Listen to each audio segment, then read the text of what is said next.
Today, modern AI is quite advanced, except two problems. It is censored and it takes your information. Well, it's hard to find a tech company that don't. But let me introduce you to one. Shout out to my sponsor, Venice AI, which allows you to protect your information and avoid censorship. Now ask yourself, why should a team of programmers at these leading AI apps be the ones to decide what is okay for you to ask and think? Also, would you be comfortable if the presidential administration could govern what AI tells you? Man, I know I wouldn't. But also, while you think about that, did you know that? Let me tell you this, it's gonna be crazy, but ChatGPT has a former director of the NSA sitting on their board right now, guys. And shout out to that man, Edward Snowden. He called this a willful, calculated betrayal of the rights of every person on Earth. And we all know how Alexa is. Alexa listens to us and recommends products based on our conversations. I mean, talk about a violation of privacy. But guys, these are just a few reasons I decided to team up with Venice AI and get you a better options or solutions to your AI needs. Now, guys, you can go ahead and check these guys out with my promo code. So shout out to Venice AI. Now, if you want to use AI without fear of handing over your most intimate thoughts to a corporation or government, you can get 20% off a pro plan using my link, Venice AI SET, and use the code SET. Man, so shout out, guys. So make sure you guys use the code. Put it one more time for you guys right there. Once again, guys, if you guys want to go ahead and have unleashed AI, uncensored AI, go ahead and tap in with my guys at Venice AI, guys. Hey, this is SET and appreciate the support. And shout out to the sponsor.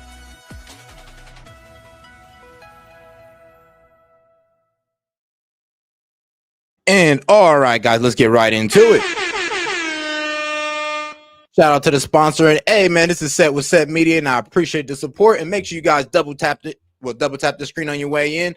All right, guys, we got a nice little lineup because, well, Trump got his win in court. The tariffs are back on, and we're also about to recap him appointing a U.S. district attorney. Well, district attorney for Columbia. Jeanine Pirro, somebody I've known for a long time, and she's an incredible person, an incredible woman, as our new interim United States attorney for the District of Columbia. That's a big deal.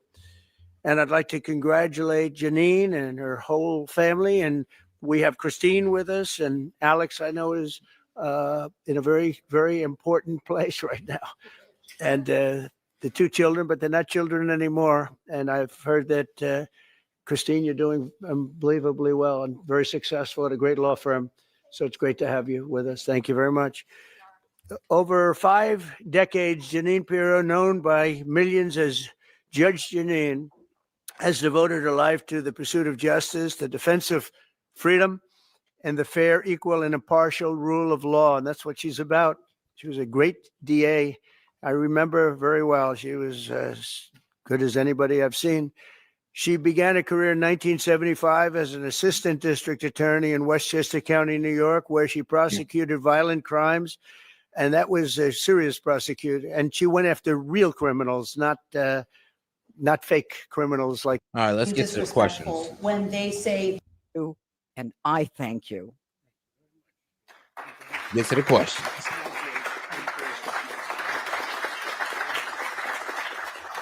Any questions for Jeanine? Any questions? Oh boy.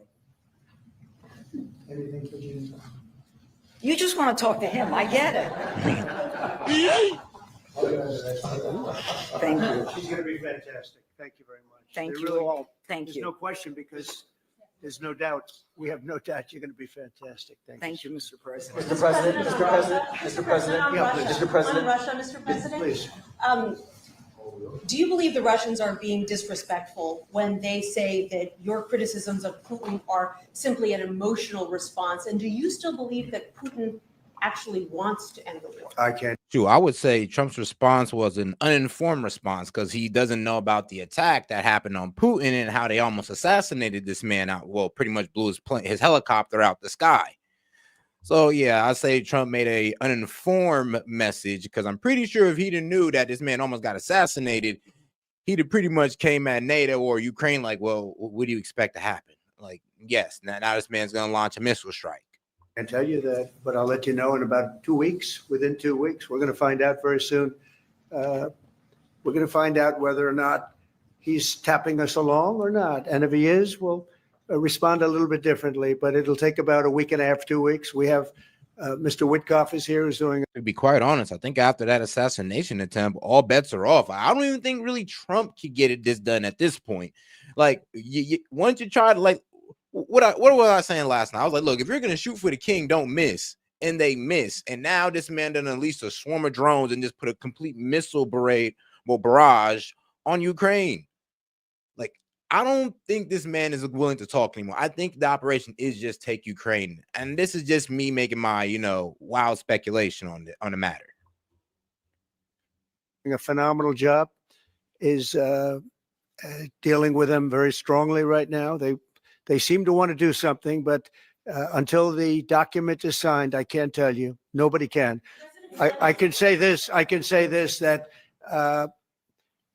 I'm very disappointed at what happened a couple of nights now, where people were killed in the middle of what you would call a negotiation. I'm very disappointed by that. Very, very disappointed. Yeah, please. You've called for an end to the Gaza war. Given the growing humanitarian crisis and the decision of Prime Minister Netanyahu to expand the military operation, do you have any frustration with his handling of the situation of the war? No, we're dealing with the whole situation in Gaza. We're getting food to the people of Gaza. It's been a very nasty situation, very nasty fight. October 7th was a very nasty day, the worst that I think I've ever seen. It was a horrible day, and people aren't going to forget that either. So we'll see how that all works out. And Steve, would you want to say a couple of words about Gaza, because you just have some information? Steve Witkoff, do you want to come up for a second? You might give them a little bit of information as to what's happening with Gaza and also Israel. We're having some very good talks with. I say shout out Steve Witkoff, because he's the one who got the American hostage back. So, hey, good looks. Right. We'll find out whether that means anything, but we're having good talks. Congratulations. Well, hi, everybody. I think that we are on the precipice of sending out a new term sheet that hopefully will be delivered later on today. The president is going to review it, and I have some very good feelings about getting to a long-term resolution, temporary ceasefire, and a long-term resolution, a peaceful resolution of that conflict. Mr. President, you It's said having to do with Iran. We're having very good talks with. Mr. President, you said yesterday that Putin is playing with fire. What will be the consequences for Russia if Russia continues? Well, I'm not going to tell you exactly, but the words speak pretty loud. We're not happy about that situation. I think we're doing very well with Iran. I think we're doing very well with Gaza, but we are doing very well with Iran, and I think we're going to see something very sensible. Yeah, what I've been hearing too on the global streets is that Iran's really putting up a front, and deep down they're kind of panicking, honestly. So it's like they want to put up a front to the people, like, oh yeah, we're not going to capitulate to Trump, but on the low, they're, amongst their officials, they're like, yeah, I ain't gonna lie, we're gonna have to do something. We can't keep things going the way they are. Like, because there are only two outcomes. You know what the two outcomes is: a smart outcome and there's a violent outcome. And I don't think anybody wants to see the second. But I think we've made a lot of progress, and we'll see. They still have to agree to the final stages of a document. But I think you could be very well surprised what happens there, and it'll be a great thing for them. It could have a great country into the future. Yeah. Mr. President, Elon Musk in a television interview criticized the one beautiful bill, saying he was disappointed it didn't cut enough, essentially, that it undercut the Doge efforts. What's your reaction to that? Well, the reaction's a lot of things. Number one, we have to get a lot of votes. We can't be cutting. We need to get a lot of support. Yeah, we do need to get a lot of support. And here's the thing: the Dems are already upset at what we cut already in this big, beautiful bill. There are Republicans going like, look, we're not going to vote on this unless you cut $6 trillion more. And that's what I heard, one of their arguments was $6 trillion more. And I'm like, bro, you're gonna make these Dems have a heart attack. And we have a lot of support. We had to get it through the House. The House was, we have no Democrats. You know, if it's up to the Democrats, they'll take the 65% increase. You know, if that doesn't get approved, this country is going to have a 65% increase in taxes and lots of other problems, big problems, almost bigger than that. But we'll have a 65% increase as opposed to the largest tax cut in the history of our country. We will be negotiating that bill, and I'm not happy about certain aspects of it, but I'm thrilled by other aspects of it. That's the way they go. It's very big. It's the big, beautiful bill, but the beautiful is because of all of the things we have. The biggest thing being, I would say, the level of tax cutting that we're going to be doing. We're going to make people really be able to, we'll have the lowest tax rate we've ever had in the history of our country, and tremendous amounts of benefit are going to the middle income people of our country, low and middle income people of our country. So we're going to see what happens, because the Senate, as you know, is. I mean, yeah, he is cutting taxes on now, if you didn't know, in the big beautiful bill, if you're making between 30K, I believe, to 80K, then they're dropping your taxes about 15%. So all taxes on people who are making 30K and between 80K, your taxes are going to drop dramatically. At least, yeah, 15%. Negotiating. You know, and then if you're a tip worker, no tax on tip, and if you're working overtime, no tax on overtime, plus 15% less getting taken out your take-home pay. I mean, yeah, we should be in good standing with us, and they have to then go back to the House, and it's got a way to go. But I have to say, Speaker Johnson and Thune have done an incredible job. John Thune has done a fantastic job, and they're working together with me and others. And I think we have an amazing, if we pull this off, remember, we have 0 Democrat votes because they're bad people. There's something wrong with them. They'll let people pour into our country. Single biggest problem is we had 21 million people pour into our country, probably higher than that. And they're people that weren't supposed to be here. And many of those people are bad: murderers, drug dealers, the mentally insane. They were closing mental institutions all over the world, not South America, all over the world. They're coming into our country, and we're getting them out. And we're having a hard time because some judges aren't making it very easy for us, and it's tough enough. They approved that. They allowed that to happen to our country. We don't have one Democrat vote. And if I were a Democrat, I'd be voting for this bill, and I'd get elected to any position I want as a Democrat. They're crazy. They're voting for a 65% tax increase. I don't know about that, Trump. I'm pretty sure they'd be all for cutting taxes, but what they wouldn't be for is cutting spending, which would damn near make almost cutting taxes useless, because the overspending the government would be doing would damn near make the take-home pay increase useless, because they still be printing money the way they was under Biden. Still. And they're only doing it for hatred. They're not doing it for any reason. They know it's terrible. Terrible politics, in my opinion. But so we have no Democrat votes. That means we have to get almost all Republican votes. And I think we're very close to doing that. I think it'll be very successful. Yeah, please. Mr. President, Wall Street analysts have coined a new term called the taco trade. They're saying Trump always chickens out on the tariff threats, and that's why markets are higher this year. Yes, the taco. Trump always chickens out. And I said that's kind of messed up, because I'm like, all right, so just because these countries does what this man says, he put the tariffs on them to come to the negotiation table. They come to the negotiation table. He backs off with the tariffs. Trump chickens out. Bro, he put the tariffs on China, and then everybody's complaining and crying about it. He gets to a meeting with China, rolls it back, and then you guys say, man, you a freaking sucker, bro. You really should have hiked it up to 400, Trump. I can't believe you backed off. Like, what? He only did it because they conceded. They conceded to come to the negotiation table. What's your response to that? I kick out?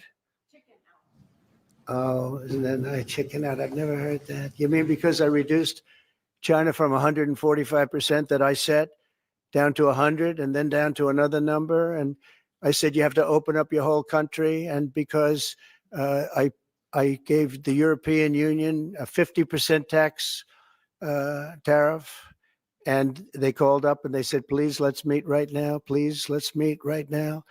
And I said, okay, I'll give you till Jeanine. I actually asked them, I said, what's the date? Because they weren't willing to meet. And after I did what I did, they said, we'll meet anytime you want. And we have an end date of July 9th. You call that chickening out? Because we have $14 trillion now invested, committed to investing when Biden didn't have practically anything. This country was dying. You know, we have the hottest country anywhere in the world. I went to Saudi Arabia. The king told me, he said, you got the hottest we have the hottest country in the world right now. 6 months ago, this country was stone cold dead. We had a dead country. We had a country people didn't think it was going to survive. And you ask a nasty question like that. I mean, yeah, when you talk about crazy inflation, bro, I mean, when you talk about out of control spending, yeah, a lot of people was looking at us pretty crazy. And then we got these wonky military operations that just do not work out. And then, well, our diplomacy matters. I mean, Israel, Ukraine, all kind of fell through under Biden. Let's be honest here. So, yeah, people want to say the world was laughing at us under Trump. I was like, nah. Well, if they was laughing at us under Trump, they was rolling and screaming under Biden. It's called negotiation. You set a number. And if you go down, you know, if I set a number at a ridiculous high number and I go down a little bit, you know, a little bit, they want me to hold that number, 145% tariff. Even I said, man, that really got up. You know how it got? Because of fentanyl and many other things. And you added it up. I said, where are we now? We're at 145%. I said, whoa, that's high.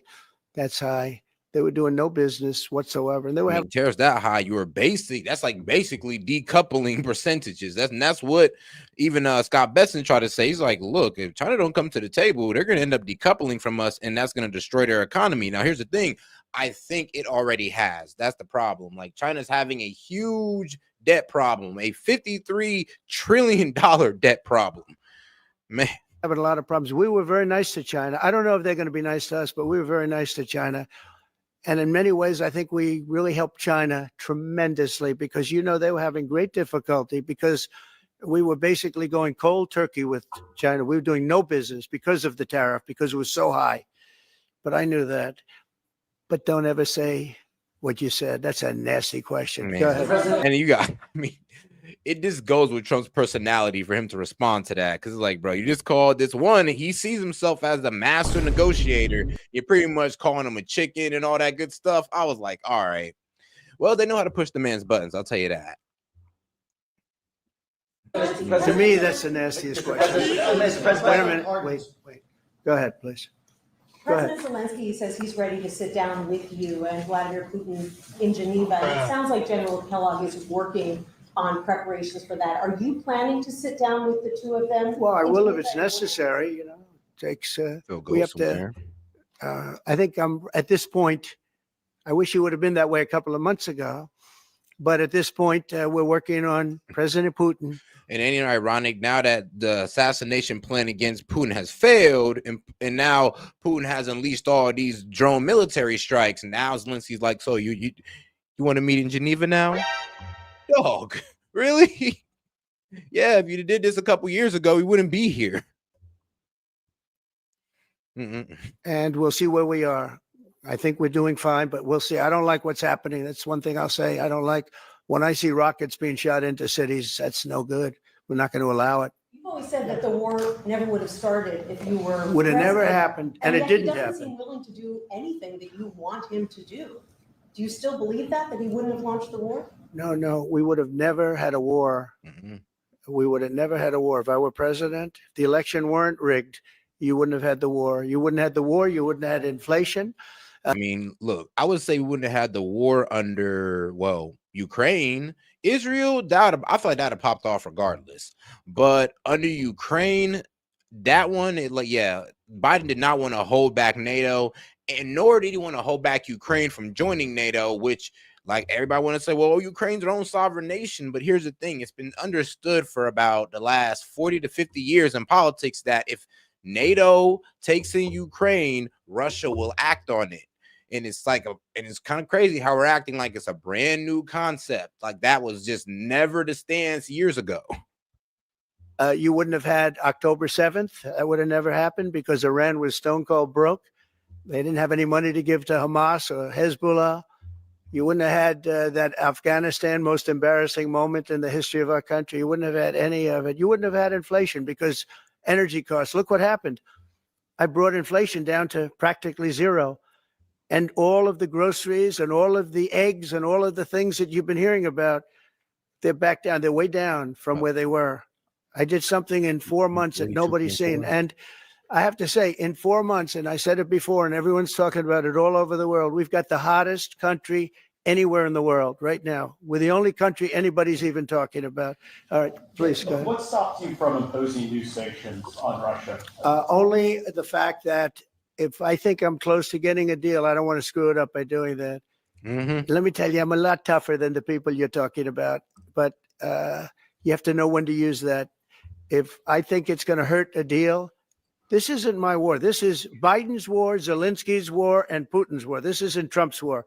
I'm only here for one thing, to see if I can end it. Yeah, but it is crazy how, everybody's trying to hold Trump accountable for the results of said war that started under Biden. But it is Biden war, it is Zelensky war, it is Putin's war. And it is crazy how Trump is just trying to make things a little better, but everybody's trying to, throw him in there like, if this ends bad, it's your fault, Trump. No, it's not. No, not at all, actually. Save 5,000 lives a week and a lot of money.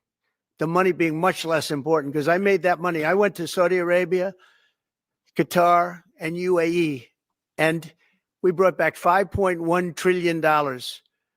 So I made that money in about 2 hours, the money that we're talking about, but it's still think of it, $300 billion we've spent with no checks, no balances. They just send cash. You can imagine what's happened to that money. I never saw anything like it in my life, but I'm more interested because I picked up $5.1 trillion. And by the way, got a beautiful, big, magnificent, free airplane for the United States Air Force. Okay. Very proud of that too. They tried to say, oh, it's Trump's airplane. Oh yeah, sure. It's too big. It's too big, much too big. When can we expect that to be the Air Force One? Well, it's here already. Yeah. It's in the country. It's being refitted for military standard. How much will it cost to refit it? Oh, I don't know. Whatever it is, a hell of a lot less than building a new one. We're waiting too long from Boeing. Boeing has got to get its act. What I heard is going to cost about $1 billion, what I heard. But it's easier than spending about, $3.5 billion it would have cost to, build a new one. So it is saving us about a good $2 billion. Why not? Together, yeah. Sir, on Nippon Steel, this arrangement that was just announced in the Yeah. golden share, is that an arrangement you would consider for TikTok as well? Nothing to do with TikTok. Totally different kind of a deal. We'll have to get, to do it properly, we'll probably have to get China's approval. China's never easy. China's never easy. But I think we'll be able to save TikTok. I'd like to save TikTok. I mean, TikTok was very good to me. I won the young people by 37%. No Republicans ever won, and I won by 37%. And Charlie Kirk will tell you TikTok helped, but Charlie Kirk helped also. I don't know. I'd have to run the numbers, but I'd have to ask, first off, who is TikTok's highest earning content creators? And if we overly fill up at least the top 20 of that, then yeah, TikTok better behave. Because yeah, if they're the top earning TikTok creators, that means TikTok will make the most off them. Oh, he just happens to be here. Look at him. He loves that we mentioned that name, right, Charlie? He's done great, and I appreciate all the help. But with young people, we won by 37%, Charlie, and you helped. But TikTok was amazing, and he was the first one who said, Charlie Kirk, get on TikTok. So I have a little bit of a warm spot. I know I shouldn't. They'll say quid pro quo, put him in jail for the rest of his life. Quid pro quo. No, TikTok was very good to me. I won young people. I don't know if it was because of TikTok, but it was something happened. No Republican has ever won they call them young people. Young people, you can define it a lot of different ways, but I won every age group in young people. Now, look, Trump won young people because Kamala was afraid to step out there. Well, in front of the crowd, she really needs to step out in front of. She should have did Joe Rogan. She should have did all the adversarial interviews. The problem is she'd got completely cooked and exposed.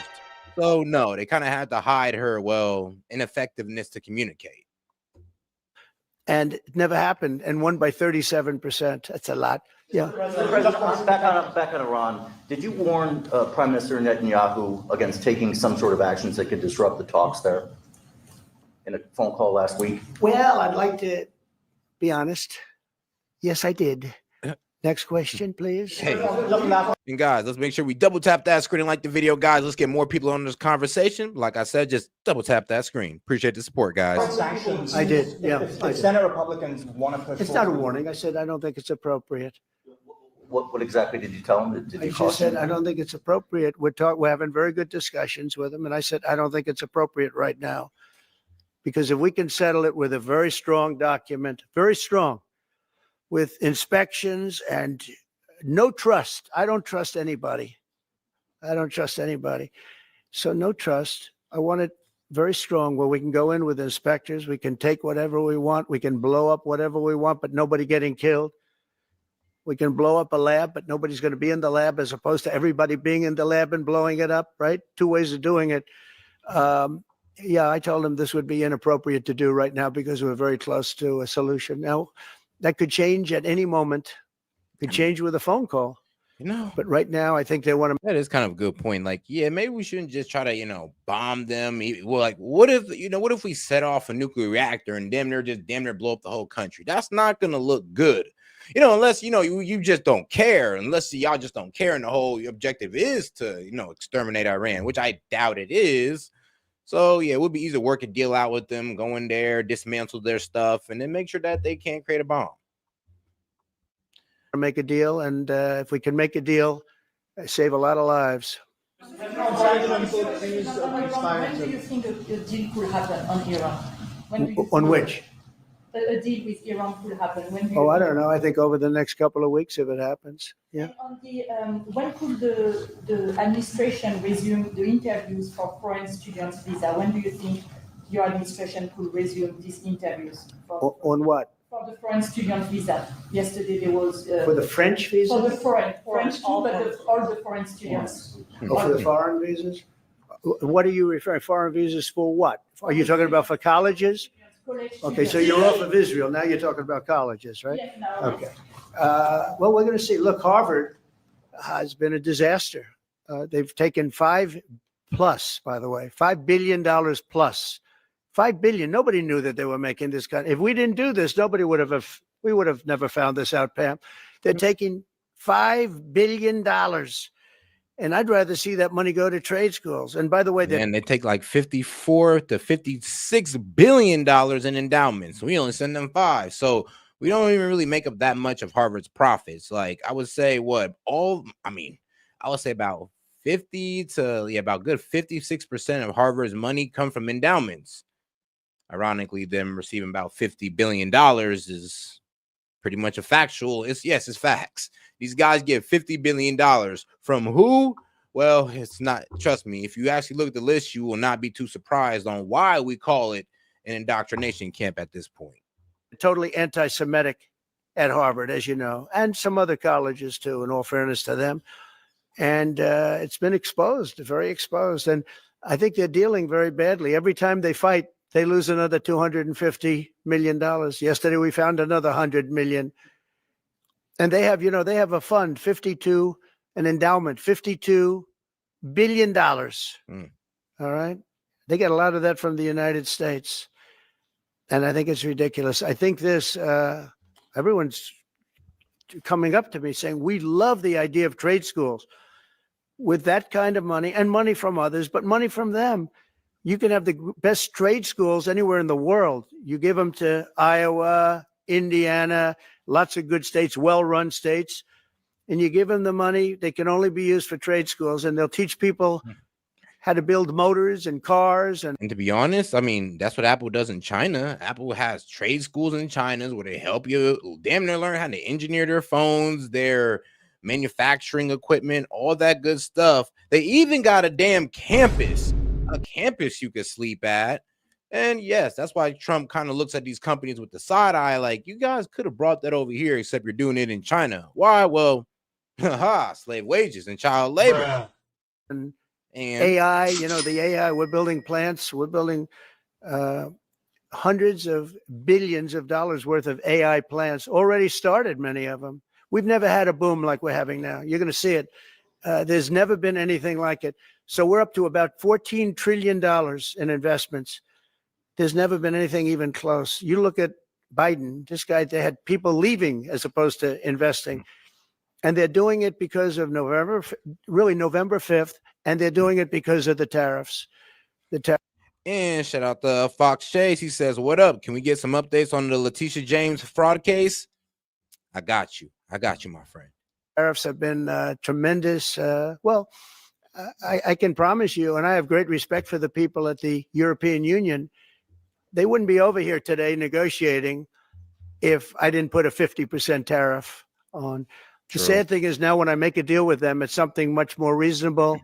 They'll say, oh, I he mean, was chicken. yep. He was chicken. And that's what I was saying too. Is like, so you're telling me, did you guys not hear the reason why he's putting on these tariffs? He put the tariffs on to get these guys to come to the table. Then once they came to the table, he's like, all right, let me show you some relief and bring it down to that 10%. Now the way the way mainstream media frames it is, oh, he chickened out. Really, he's a sucker. He honestly should have just went full throttle. But then again, like I said, same mainstream media that was crying about the tariffs in the first place are now complaining that he brought them down. Like, bro, like y'all talking out of both sides of your mouths. Like, come on now. Reasonable. They'll say, oh, he was chicken. He was chicken. That's so unbelievable. I usually have the opposite problem. They say you're too tough. Mr. President, on Harvard, there were some Jewish students protesting on campus yesterday. They said they don't want you making these huge cuts, cutting off student visas to Harvard in their name, because Well, they feel Harvard like it has makes to them show more us. of a target. Okay, Harvard has to show us their lists. They have foreign students. About 31% of their students are foreign-based, almost 31%. We want to know where. And this is where it irritates me because, like I said, I have not seen any really proof that that these students that they're coming after for, I guess, anti-Semitic rhetoric is pretty much saying anything that's like, I guess, hateful towards Jews. If anything, they have all the criticisms of Israel. And then there was, there was one girl. There was one girl that said something wild about Jews, but the rest of them, it just seems like very harsh criticisms of Israel, which is, well, okay. Now, the girl talking about, you can't trust these Jews and all that wild stuff. Yeah, I mean, they could frame that as inciting, violence or, I guess, violent language. Those students come? Are they troublemakers? What countries do they come? And we're not going to, if somebody is coming from a certain country and they're 100% fine, which I hope most of them are, but many of them won't be, you're going to see some very radical people. They're taking people from areas of the world that are very radicalized. And we don't want them making trouble in our country. So I saw yesterday that in the middle of the UK, there was a nice young man. He wants to go back to school at Harvard, and he looked good to me, but I want to check his past. But we want to be able to see why, these countries aren't helping us. They're not investing in Harvard and we are. So why would 31%? Why would a number so big? I think number one, I think they should have a cap of maybe around 15%, not 31%. We have people want to go to Harvard and other schools. They can't get in. Yeah, because they're giving those slots to foreign students who pay top dollar. And like I said, in Harvard, it's kind of more like your American student probably paying like $50,000. And the Harvard student is getting, waxed like what? My bad. The foreign exchange student is getting overpriced like what, $10,000 extra. So you're seeing about 60,000. And I believe we're talking about a year here. I know 50,000 usually covers your entire degree, but these guys, we're talking about a year. Because we have foreign students there. But I want to make sure that the foreign students are people that can love our country. We don't want to see shopping centers exploding. We don't want to see the kind of riots that you had. And I'll tell you what, many of those students didn't go anywhere. Many of those students were troublemakers caused by the radical left lunatics in this country. All right, one more question. President, go ahead, please. Will you pardon the people who are accused of conspiring to kidnap Michigan Governor Gretchen Whitmer? I'm going to look at it. I will take a look at it. It's been brought to my attention. I did watch the trial. It looked to me like somewhat of a railroad job. I'll be honest with you. It looked to me like some people said some stupid things. They were drinking, and I think they said stupid things. But I'll take a look at that. And a lot of people are asking me that question from both sides, actually. A lot of people think. People also trying. I wonder if anybody got in his ear about Derek Chauvin. Like, is he going to release that guy or not? It's like, man, and shout out to Black Heart. He says, are you supporting Israel or Palestine? Now, look, I have one. Let me just make sure I answer this correctly. I have no hatred for the people of Israel, but I do not like what the government of Israel is doing. So in this matter, I am actually against what Israel is doing in Palestine. Now, do I support what Hamas did on October 7th? No. Do I understand where they were coming from the years of conflict and, well, the couple months preceding to that? Yes, I do understand. I understand both sides in the argument. So when it comes to me supporting which side, I would say I'm pro-Hamas. I'm not pro-Hamas. Wild. I would say I'm pro-Palestine because I want Israel just to stop bombing these guys. Stop bombing them. Let them keep their little bit of land and just go back to normal. But it doesn't seem like Israel wants that. Honestly, it doesn't even seem like Israel kind of want their hostages at a certain point. Because here's the thing, like, you want your hostages, but you're just going to carpet bomb the entire city as if that doesn't put the hostages in danger. But hey, that's neither here or there. We'll get into that later on. They got railroaded. A lot of people think they got railroaded, and probably some people don't. One more. Go ahead. Yeah. Go ahead. How will the confrontation with Harvard end? You will see. I don't know. I don't know. Harvard's got to behave themselves. Harvard is treating our country with great disrespect, and all they're doing is getting in deeper and deeper and deeper. They've got to behave themselves. You know, I'm looking out for the country and for Harvard. I want Harvard to do well. I want Harvard to be great again, probably, because how could it be great? How could it be great when you have Harvard announced 2 weeks ago that they are going to teach remedial mathematics, remedial, meaning they're going to teach low-grade mathematics, like 2 + 2 is 4. How did these people get into Harvard if they can't do basic mathematics? How did they do it? I mean, people with 1,600 in their boards don't get in, and they're letting people in, and they're bragging about how they're teaching them basic mathematics. Where did these people come from? So we have to look at the list. I mean, Trump, they do that in every college. I'm be honest with you. Like I said, they'll damn near teach you through them prerequisites. You got to take the same math class you was taking in college, but this time you're paying for it. And Harvard has to understand the scam. The last thing I want to do is hurt them. They're hurting themselves. They're fighting. You know, Colombia has been really, and they were very, very bad what they've done. They're very anti-Semitic and lots of other things, but they're working with us on finding a solution. And, you know, they're taking off that hot seat. But Harvard wants to fight. They want to show how smart they are, and they're getting their ass kicked. Thank you very much, everybody. Thank you, guys. No, I actually did hear something about Barron not getting into Harvard. I looked into it, and there's actually, well, I was not surprised that a mother would come out and defend her son. So yes, Melanie Trump pretty much came out and said that's actually not true. Now, I don't know where the story came from, but hey, the mom said it ain't true. I'm gonna have to look into it a little bit more. But honestly, does it matter? Does it matter? I mean, he is a Trump after all. How are you? Wow, a packed room today. Yes, ma'am.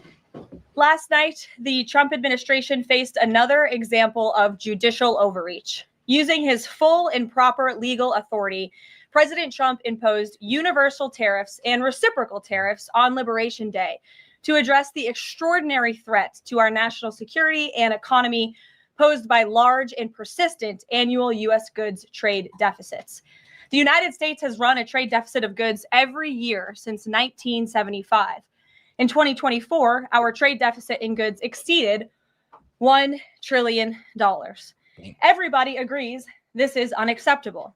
President Trump is delivering on his promise to fix this problem, and he has taken a long overdue and much needed bold stance for American workers after decades of our manufacturing base being hollowed out. The president's rationale for imposing these powerful tariffs was legally sound and grounded in common sense. President Trump correctly believes that America cannot function safely long-term if we are unable to scale advanced domestic manufacturing capacity, have our own secure critical supply chains, and our defense industrial base is dependent on foreign adversaries. 3 judges of the U.S. Court of International Trade disagreed and brazenly abused their judicial power to usurp the authority of President Trump to stop him from carrying out the mandate that the American people gave him. These judges failed to acknowledge that the And I did say, man, this is like the federal courts versus, well, honestly, this is the courts versus Trump round 2. Like I said, Trump won round 1 with immigration. Now the courts is coming after his tariffs. A 3 cabinet court, and yes, we're talking about the what was it? The international, the CIT. It's the CIT. That's the court that's pretty much was like what? It has 9 members on it, but only 3 came together to make this ruling for some strange reason. And then they pretty much just said, well, yeah, we're taking down your tariffs because we're putting every tariff that you put on under the IEEPA, which I believe is the International Economic Emergency Power Act, which pretty much says you can enact tariffs during a state of emergency. Now, the Liberation Day tariffs, they actually have a good argument on, but Trump didn't enact those under that. He actually enacted those under Section 301 in the Trade Act. But on the grounds of the on the Economic Emergency Power Act, it is kind of crazy how they took down the trafficking tariff. Like, yo, courts, please explain to me how trafficking is not a, national emergency. Like, please explain that. President of the United States has core foreign affairs powers and authority given to him by Congress to protect the United States economy and national security. Congress had created the National Emergency Act to provide the congressional framework to strike down improper IEEPA use. And any questions over whether President Trump improperly imposed these IEEPA tariffs were already adjudicated in Congress following Liberation Day. Congress firmly rejected an effort led by Senator Rand Paul and Democrats to terminate the president's reciprocal tariffs. The courts should have no role here. There is a troubling and dangerous trend of unelected judges inserting themselves into the presidential decision-making process. America cannot function if President Trump, or any other president for that matter, has their sensitive diplomatic or trade negotiations railroaded by activist judges. President Trump is in the process of rebalancing America's trading agreements with the entire world, bringing tens of billions of dollars in tariff revenues to our country, and finally ending the United States of America from being ripped off. These judges are threatening to undermine the credibility of the United States on the world stage. The administration has already filed an emergency motion for a stay pending appeal and an immediate administrative stay to strike down this egregious decision. Yeah, because they basically like straw man this man Trump on his argument for tariffs, or on his lawyer's argument for tariffs. Because they was pretty much saying like, yeah, we got him on for matters of national security and concern and all that good stuff. But they told her that that's not what all of them are under though. And they're saying no, pretty much the Section 301 of the Trade Act they brought up, the judge says that doesn't go with the timeline. I know, right? What type of argument? So they said that each and every one was under the Emergency Economic Power Act. And they said, look, none of these are under a national emergency. The Liberation Day tariffs does not, just because, like, if we took these away, a national emergency is not going to happen. So we're taking them down. And with that argument, I would agree. But that's not why Trump kept those or put up the Liberation Day tariffs. It's what he did the fentanyl tariff and the trafficking tariff. That's what he put those under. But ultimately, the Supreme Court must put an end to this for the sake of our Constitution and our country. With Congress returning. And shout out to my man Fox Chase said colleges are indoctrination tools and a money scam. I'm telling you. I was like, bro, college need to take out prerequisites. There's no way you're going to make me take a class I took in high school and I got to pay for it. Now, I already did it. I already went through the scam. It's too late for me. But brother, save yourself, or somebody in Congress save us from that BS, because that is a scam. Starting next week, it's critical that Senate Republicans maintain the momentum and quickly pass the One Big Beautiful Bill. The One Big Beautiful Bill will truly make America safe and prosperous. The One Big Beautiful Bill includes the largest border security investment ever. That's why the law enforcement groups are lining up to encourage its swift passage. And shout out Black Card. He says, I heard the medical lost so much money until they had to fire so many people. Is that real, or is everything okay? Love and respect for you and chat. All right. So he said bro, there's no more standing hospitals in Gaza. Yeah, there's no more standing hospital. They blew each and every one of them to the ground. And here's the thing. Now, people want to make, no matter what, blowing up a hospital is a war crime. Even if Hamas was hiding in that hospital, there should have been a surgical strike. I mean, boots on the ground, rifle out, IDF go in there, take them out without bombing the entire hospital, because there's going to be civilian casualties. I'm not going to say the operation would have been perfect, but it's better than blowing up an entire hospital. Like, and then they blew up a lot more. So yeah, it's like, that's why they're saying there's like really no medical like assistance there, and they're kind of waiting on the humanitarian services because they got nothing there because it's all been blown to smithereens. And this is why people are extremely upset with Israel, because they keep saying, oh, Hamas, Hamas, Hamas. And where are we at with that, guys? Like, how much Hamas have you taken out? Do you even know how much children you've taken out? Actually, I've heard numbers that they've at least taken out like 10, 15,000 Hamas, but then I'm just like, all right, well, how much civilians have you taken out just to reach that goal? And you know what? I will give Israel its flowers on this. It has taken out many of their key commanders, but that does not mean you get to bomb buildings recklessly. The One Big Beautiful Bill includes the largest border security investment ever. That's why the law enforcement groups are lining up to encourage its swift passage. The National Fraternal Order of Police, the largest police union in the country, just endorsed key provisions of the bill. The FOP president announced their strong support, saying the One Big Beautiful Bill Act is more than legislation. It is a promise kept to the public safety officers across the country and a bold step toward an economy that respects, rewards, and uplifts the people who keep it safe.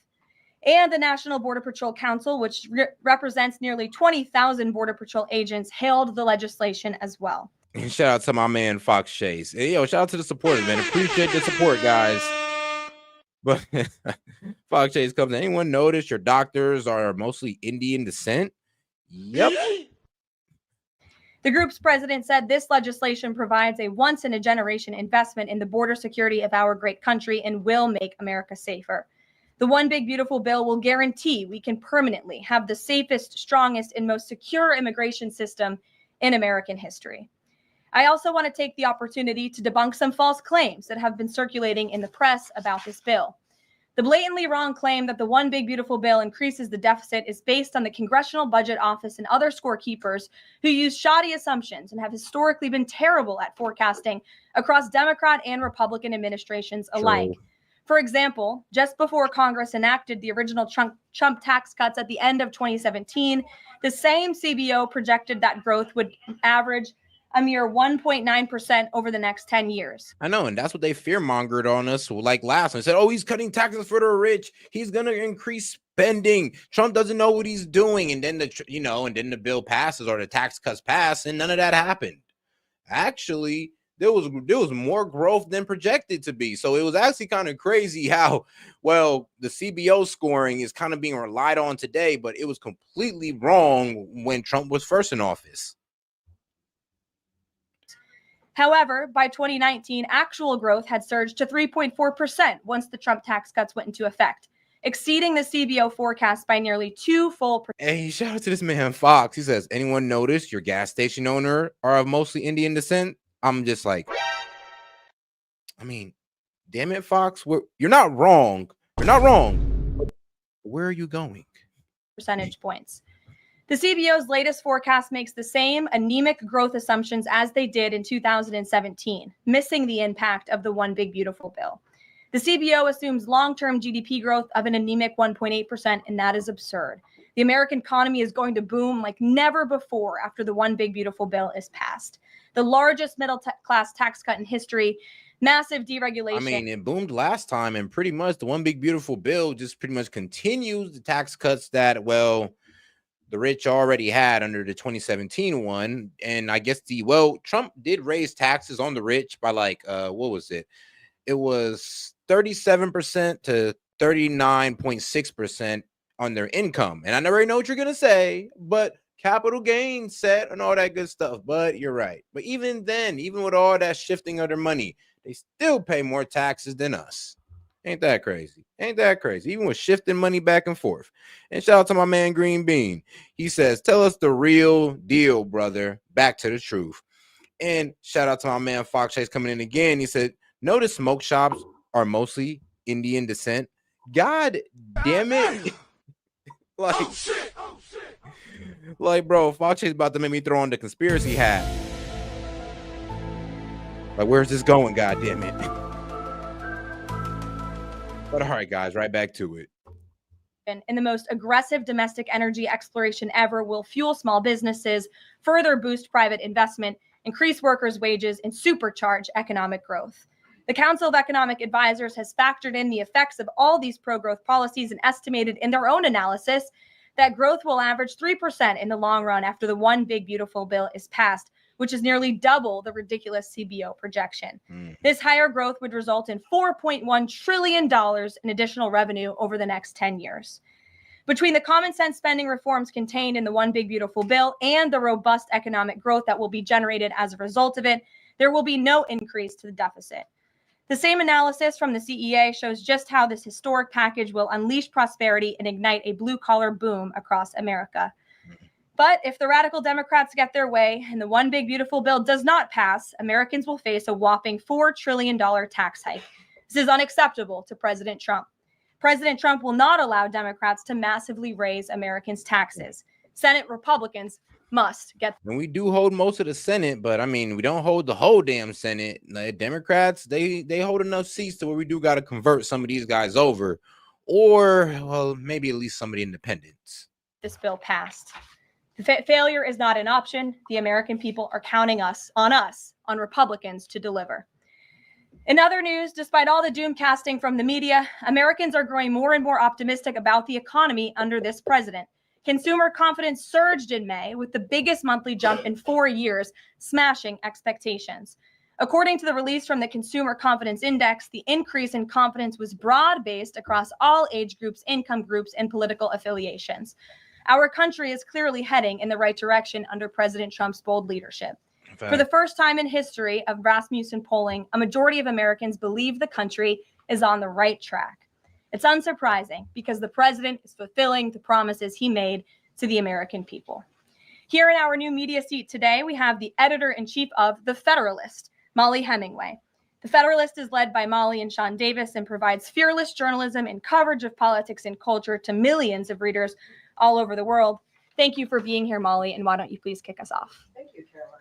Thank you. In the first Trump administration, there was an effort to stymie the agenda of Trump through the Russia collusion hoax perpetuated by many people in the media, including some people seated here or the media outlets they represent, and other Democrats as well. The second Trump administration, to reference what you said at the beginning, seems to be subject to an effort to stymie the agenda using rogue lower court judges.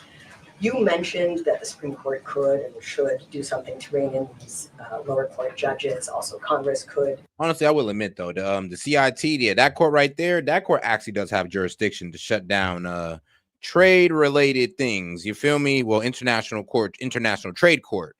So, yeah, they had the jurisdiction to, but they just had a really bad argument. I mean, a terrible argument. Do something about it, but they don't seem terribly interested in it. It also seems there's not much of an actual. Dirk, bro, you too, G? Hey, man, what's up, T-Big Dog? But damn, you too. He says, hey, have y'all noticed a lot of subways are owned by people of Indian descent? What, bro, what are we trying to say here, bro? What, Indians and new Asians somehow? Like, what's going on, guys? What are we trying to get to here? Coordinated effort from this White House to take and tackle this effort from judges, Democrats and other people using these judges to stymie the agenda. Is there an actual effort by this White House to tackle this issue in a comprehensive way? And if so, what is it? There is an effort by this administration to tackle these rogue judges and the injunctions and the blockades that we have faced in our broken judicial system in every case. And shout out to my man Fox Chase. Said, my point is there's a program for certain countries that we pay them to come here and own a business tax exempt. I mean, yeah, bro. We also, we do. We also let some foreign countries send immigrants over here or foreign nationals, and they're able to finance and buy American land.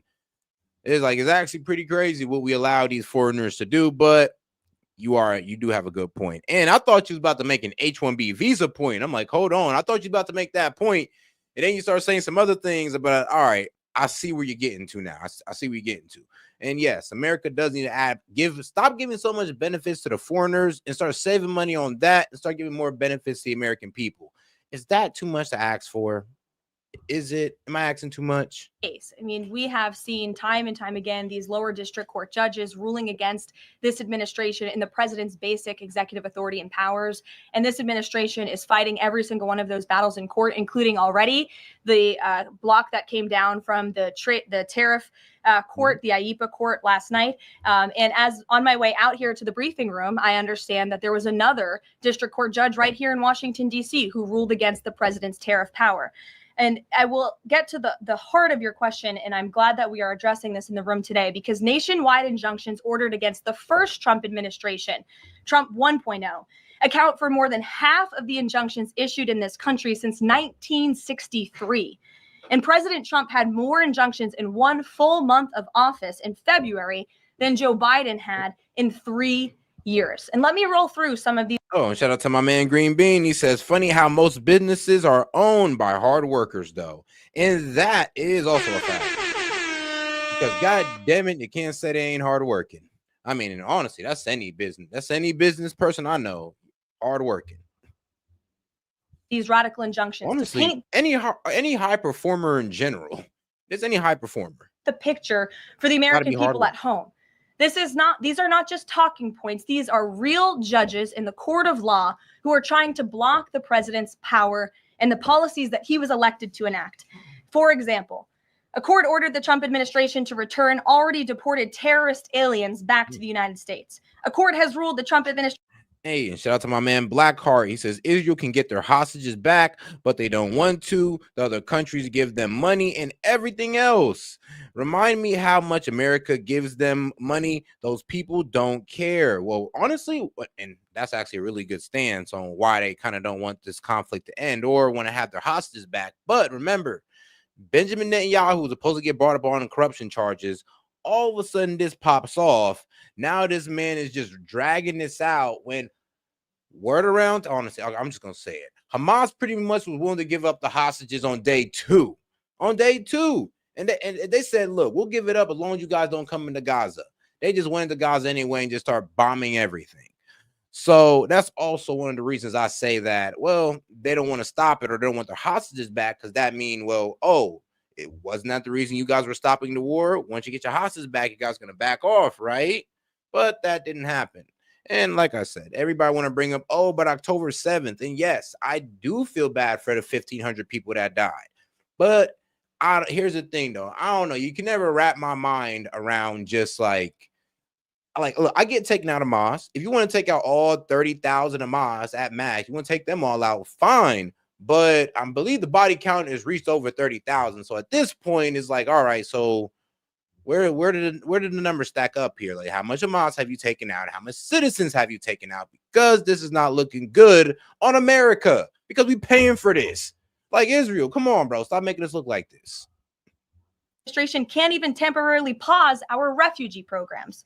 Courts prohibited the Trump administration from eliminating federal funding for child transgender surgery. And shout out to my man Hellbat. He says, of course, too much. How else they gonna spam call us? I mean, facts. No, I'm weak. That's the Indian joke. But shout out to my man Green Bean. He says, conflict is profitable. I mean, yeah, every single time. I mean, we can make peace profitable if they give it a try. Yeah. Like, damn, y'all went straight towards profit. Like, peace could be profit too if you give it a try. They both start with a P. Maybe it could work out. Maybe. And mutilation, a practice that the American people overwhelmingly reject. A court also held that the Trump administration could not ban people experiencing gender dysphoria or mental health issues from serving in the military. Ridiculous. Courts prohibited the removal of transgender women from women's prisons, despite potential physical harm to real women in those prisons, biological women. Yep. A Northern District of California judge issued an absurd ruling that the president cannot fire people within the executive branch without Congress passing a bill, even though Congress has expressly authorized the president through the Office of Personnel Management to authorize reductions in force across agencies. And that's what I'm saying is literally the courts versus Trump, because that's all the Dems have. Like I said, they lost the Senate. I mean, they lost Congress, and of course, they lost the presidency. All they have is the Biden and Obama appointed judges in the court. So this is all they can do. They can just kick and scream in the court and just try to hold Trump up. Then the news organization, like, think about it like this. They held up Trump's tariffs. Then immediately mainstream media want to come out with, oh, taco, Trump always chickens out. I'm like, whoa. Is it always that he chickens out, or you always try to strike him down? Like, let's be honest here. When we, report stuff to the people, mainstream media, like, it's kind of crazy how you're trying to say Trump back down, but you got your officials in the court out there going after this man every chance they get, trying to stop every move. And then you went after this man number one card negotiating with these countries, which is really going against the agenda of the American people. But y'all was doing that with immigration as well. So it is what it is. All right, shout out to my man Fox Chase. He's like, I have a problem with my credit card payment. Called to India and they asked for my social security number. I'm crying, bro. Hey, this man.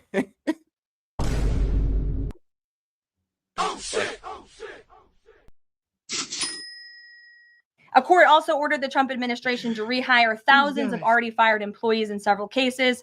A federal judge blocked the Trump administration from defunding the Department of Education, another signature campaign promise that this president has the power to implement. Courts ordered the Trump administration could not eliminate funding for illegal DEI programs, hence the word illegal. These are illegal programs to begin with, and now the courts are trying to say this president can't roll them back. And a district court judge prohibited the president from issuing any categorical funding freezes. And then another court ordered on top of that the administration makes $2 billion of payments in 36 hours. Bro. These are just a few of the ridiculous orders that we have seen from lower district court judges every day, and we hope that the Supreme Court will weigh in and rein them in. And that's the problem. It's a kind of like it's a who are you situation. Like, who the hell are you guys? I didn't vote for you guys. I didn't vote for you guys to run economic policy. I didn't vote for you guys to run immigration policy. But for some reason, you're just getting in the way. Like, who the hell are you? The White House advisor, Stephen Miller, says it's judicial tyranny. Some people are calling. No, please tell me these judges' names so I can get a good look at them. I mean, like, please tell us who you guys are, because apparently we need to know more about you guys since you guys want to dictate how the country's ran. It a judicial coup. You're saying you're responding to each and every one of these actions, efforts by these judges to delay or thwart the implementation of the agenda. But is there going to be anything more than that, or is it just going to let this operation continue, even though it could delay everything for years until the presidency is over? The administration is operating under the directive given to from the president that we need to comply with the court's orders. He's made that very clear, but we're going to fight them in court, and we're going to win on the merits of these cases because we know we are acting within the president's legal and executive authorities. And thanks for being here. Gabe. Thank you, Caroline. Question on tariffs, but first, actually, some foreign policy news, some breaking news. Some local Israeli media is reporting that Prime Minister Netanyahu told hostage families that he's accepted a 60-day truce offer. So can you confirm, have Israel and Hamas agreed to a truce? I can confirm that Special Envoy Witkoff and the president submitted a ceasefire proposal to Hamas that Israel backed and supported. Israel signed off on this proposal before it was sent to Hamas. I can also confirm that those discussions are continuing, and we hope that a ceasefire in Gaza will take place so we can return all of the hostages home. And that's been Yeah, because you're making the Trump administration have to defend the indefensible. I'm gonna be quite honest with you. This is the main problem. I'm pretty sure Trump had to talk with Benjamin Netanyahu and was like, all right, bro, you're making me look bad and this ain't good. It's not good, okay? So you got to concede somewhere. You don't know you can't go into Gaza. No, you just can't continue bombing these people. There got to be something else. That, and Trump's pretty much also pointing out, like, I'm supposed to be trying to make peace in the Middle East, and it kind of seems like you don't want that. So what's really going on, Israel? Like, let us know. Like, blink twice if you need help. A priority from this administration from the beginning. I won't comment further as we are in the midst of this right now. So to be clear, you don't know if Hamas has accepted it yet? Not to my knowledge, but certainly if that becomes case and this ceasefire goes into effect, you'll hear it directly from myself, the president, or Special Envoy Witkoff. I'm like 80-20. The 80% Hamas will accept it because Steve Witkoff have gotten Hamas to accept a deal before, well, a hostage deal. And Hamas is in a very shattered place. Like, they've already lost damn near all their commanders, and everybody who want to be a commander is afraid to step up or they're going to get bombed the next damn day, which, well, that's on them. That's on them. I can't defend that. But Hey, yeah, they're pretty dismantled. So I'm pretty sure they're going to be looking for any type of deal at this point. So I'm 80% sure they'll take it. On tariffs, Kevin Hassett earlier this morning, he brushed off a legal ruling, called it a hiccup, and he said that trade deal negotiations would continue. Why would other countries continue these trade deal negotiations given the ruling? Because other countries around the world have faith in the negotiator in chief, President Donald J. Trump. And they also probably see how ridiculous this ruling is. And they understand that the administration is going to win, and we intend to win. We already filed an emergency appeal. We expect to fight this battle all the way to the Supreme Court. Appeal granted. Yes, the appeal has been granted. Okay, surprise, surprise. So yes, the Trump tariffs are actually back on. The appeal has been granted. I know, right? They did it last night, and now we're here again today, and they've been appealed. Well, and here's the reason why: because they strawman Trump's lawyers on the argument for tariffs. They said each and every one of them was under the International Economic Powers Act, but no, that's not true. There was a lot of them that was under Section 301 of the Trade Act, and I believe Section 122, I believe. I'll go ahead and fact check that. But I'm sure under Section 301, of course. These other countries should also know, and they do know, that the president reserves other tariff authorities, Section 232, for example, to ensure that America's interests are being restored around the world. But I can confirm that our ambassador for trade, Jamison Greer, already heard from countries around the world this morning who said they intend to continue with these negotiations. Peter. Thank you, Caroline. So many of the president's plans right now are being blocked by courts. If the courts are going to be the ones who are shaping policy, does the president wish he would have just become a judge instead? I'm crying. I think the president would take this. You know, that's a fair argument. That's a fair argument, because low key though, I mean, like, bruh, if this is how the courts is going, I mean, I should have been on the Supreme Court. Like, shit, I should have been a lawyer. I should have worked my way from judge and then been on the Supreme Court. If this is how much power they got, like, they could stop anything the president do, anything. I mean, what was the point of voting? Like, we should have had a national vote on these people, if that's the case. And shout out Seth for one, opening up the call-in line and the support. I support America, period. Only sorry, not sorry. Shout out Steph. And to the haters, do you need a hug? Because you seem like y'all are so miserable. I know, right? Like, who has all this time to text all this negative stuff? Like, you guys should be happy. Inflation's down. Prices are down. I mean, we're going in the right direction here. $8 trillion in investments. We got a UK trade deal. Just sit back, guys, and enjoy the ride. Job over being a judge, and certainly the president is acting within his authority. He wishes judges would do the same. But so the courts are basically telling you guys they think that the White House's policies, the president's policies, are in some way against the law. So why can't President Trump ask the Republicans that control the House and the Republicans that control the Senate just to make a new law? Well, Nice. These laws have already been granted to the president by the Constitution and by laws that have been previously passed. I'll give you another example. For instance, we've been blocked in court for the revocation of visas from individuals who have the privilege of studying in the United States of America. Secretary of State Rubio has simply used his authority to revoke those visas, to revoke that privilege. And we've seen the courts try to block that. So if these judges want to be the Secretary of State— I'm not even gonna lie. The courts actually might have a good choice on. They might actually have a good stance on that. Like, on terms of freedom of speech and the First Amendment, they might have a solid argument. They just might have it. I'm not even gonna lie to you. Trump might actually lose that one. Like, because I'm looking over that one and I'm just like, yeah, that one is a bit hard to get around. And I don't honestly support what they're trying to do here. I mean, you can put these guys on Front Street. You can attack their arguments, but just trying to lock them up and send them out of here. Yeah, that's why we got the First Amendment. Well, freedom of speech, to be honest. Or they want to be the president, they can run for office themselves. It should be the other Real way freedom around. of But speech. all of the actions the president has taken rely— Oh, my bad. And shout out to Black Card. He says, I heard the problem was before October 7th. Is it real that Israel's taking people to jail without a good reason? And did they wrap some moments inside there, or why they attacked other countries other than Palestine? Well, yeah, their attack on Lebanon because, well, they believe that, Lebanon attacked them as well for what they was doing with Palestine.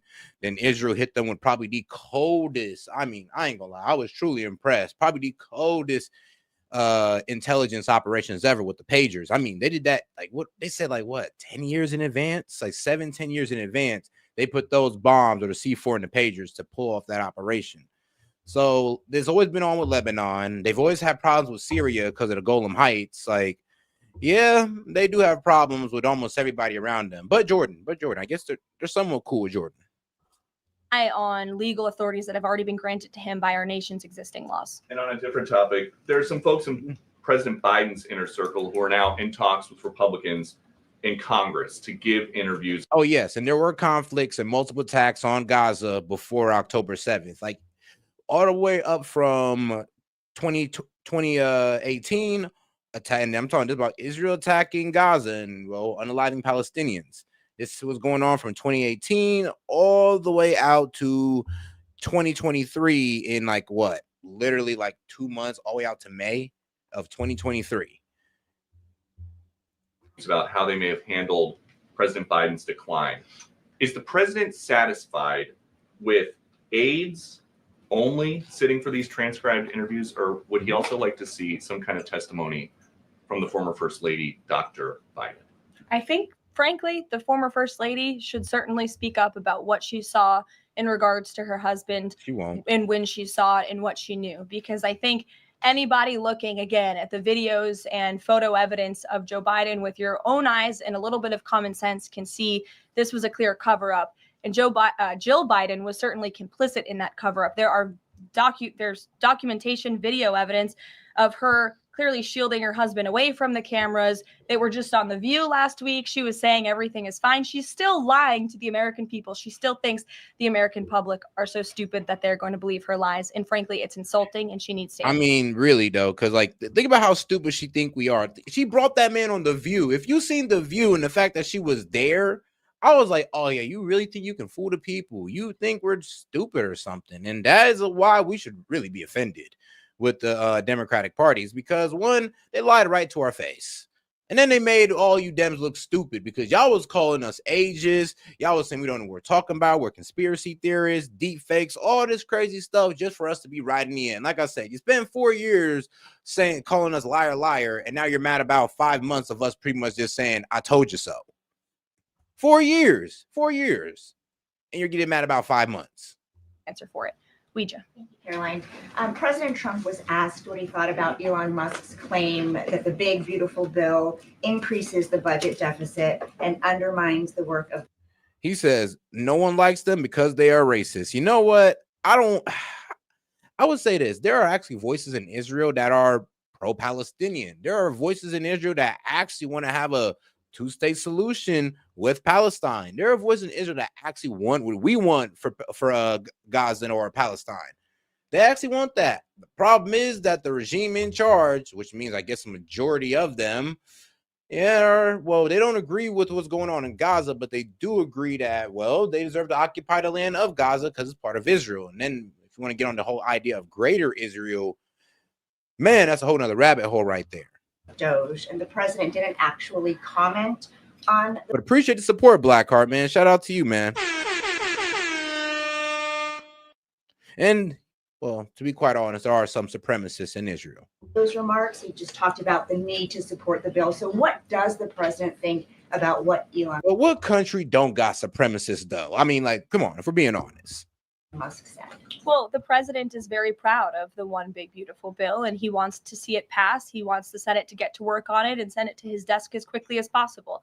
Of course, as you know, Elon Musk announced last night his departure as an official special government employee from the Trump administration. We thank him for his service. We thank him for getting Doge off of the ground, and the efforts to cut waste, fraud, and abuse will continue. So he doesn't have any. And it's actually funny. Speaking of Elon Musk, if you stick around long enough, we're going to definitely, do a little bit of exposing on Elon Musk because quite the character. Any comment about Musk saying it adds to the deficit and it undermines all his work? The president commented on this. I commented on it. I told you that this bill saves $1.6 trillion, according to the Council of Economic Advisors and the analyses that the president believes in. So he gave a comment. I gave a comment. Just because you don't like that comment doesn't mean it's not a comment. Rachel. Thanks, Caroline. Back on trade, I know you said the White House is going to fight this ruling in court. Is the administration actively reviewing other avenues, other options to carry out the president's trade policy? The president's trade policy will continue. We will comply with the court orders, but yes, the president has other legal authorities where he can implement tariffs. However, it does not dispute the fact that the president was right to declare a national emergency when it came to fentanyl and when it came to our crippling deficits and the Nah, so when it came to fentanyl, yeah, and when it also came to the fentanyl, I think it was something else on trafficking, but not just fentanyl. I think it was like the human trafficking Mexico was doing as well, and they lifted that. So I was like, bro, well, hold on, of course, what do you guys stand for? But then again, I always wonder, man, like when it comes to liberals, it's kind of weird. We're talking about the same people who refuse to make human trafficking a federal crime in California. I'm sorry, but a felony in California. We're talking about those people, remember. lack of critical supply chains here at home. That is the reasoning for the president's tariffs. And the court didn't dispute those facts, by the way. And there have been other courts that have reaffirmed the president's position. In fact, a ruling in federal court earlier this month shows that the administration is in the right, said we will win on appeal. A federal district judge in Florida ruled that IEEPA, in fact, does grant the president the authority to unilaterally impose tariffs. And 20 years ago, I will add, they are not a court. The New York Times editorial board responded to the January 2005 trade deficit of $58.3 billion by writing an editorial entitled Dangerous Deficits.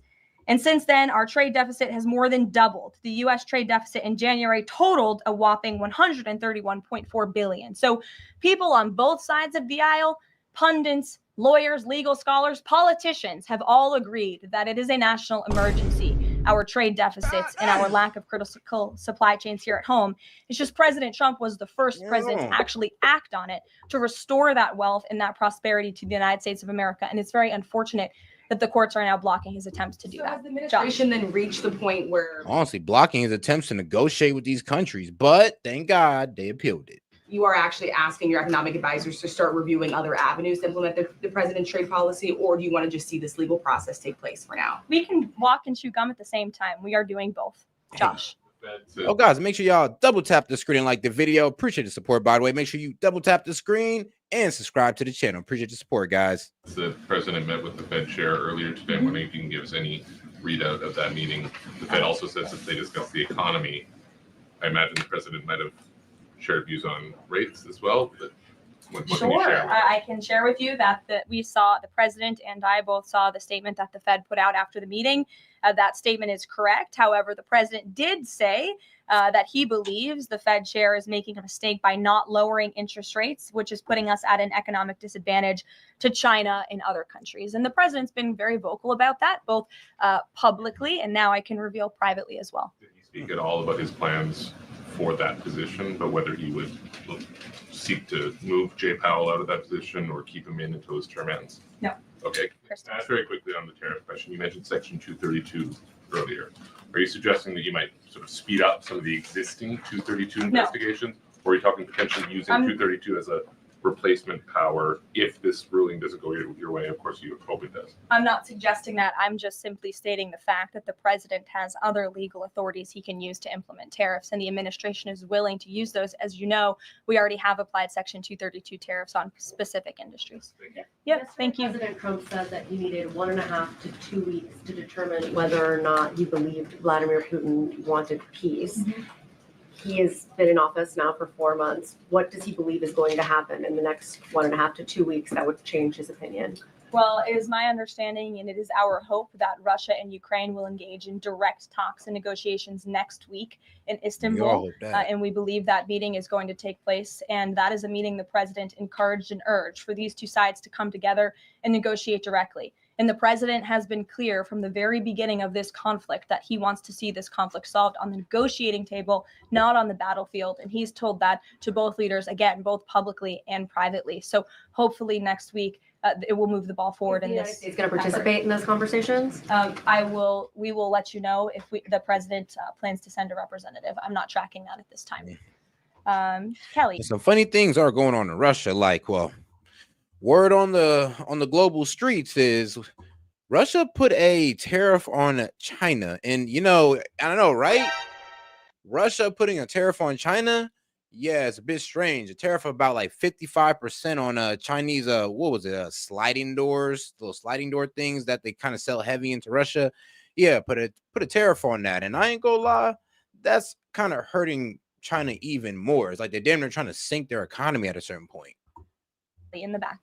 Thanks, Caroline. Weird Sure. things are going I on. wanted to just clarify once and for all the Qatari jet, the sale or the gift, because the Qatari government is asking the U.S. to clarify that the jet's pending transfer was initiated by the Trump administration. So is this something that the White House is going to do?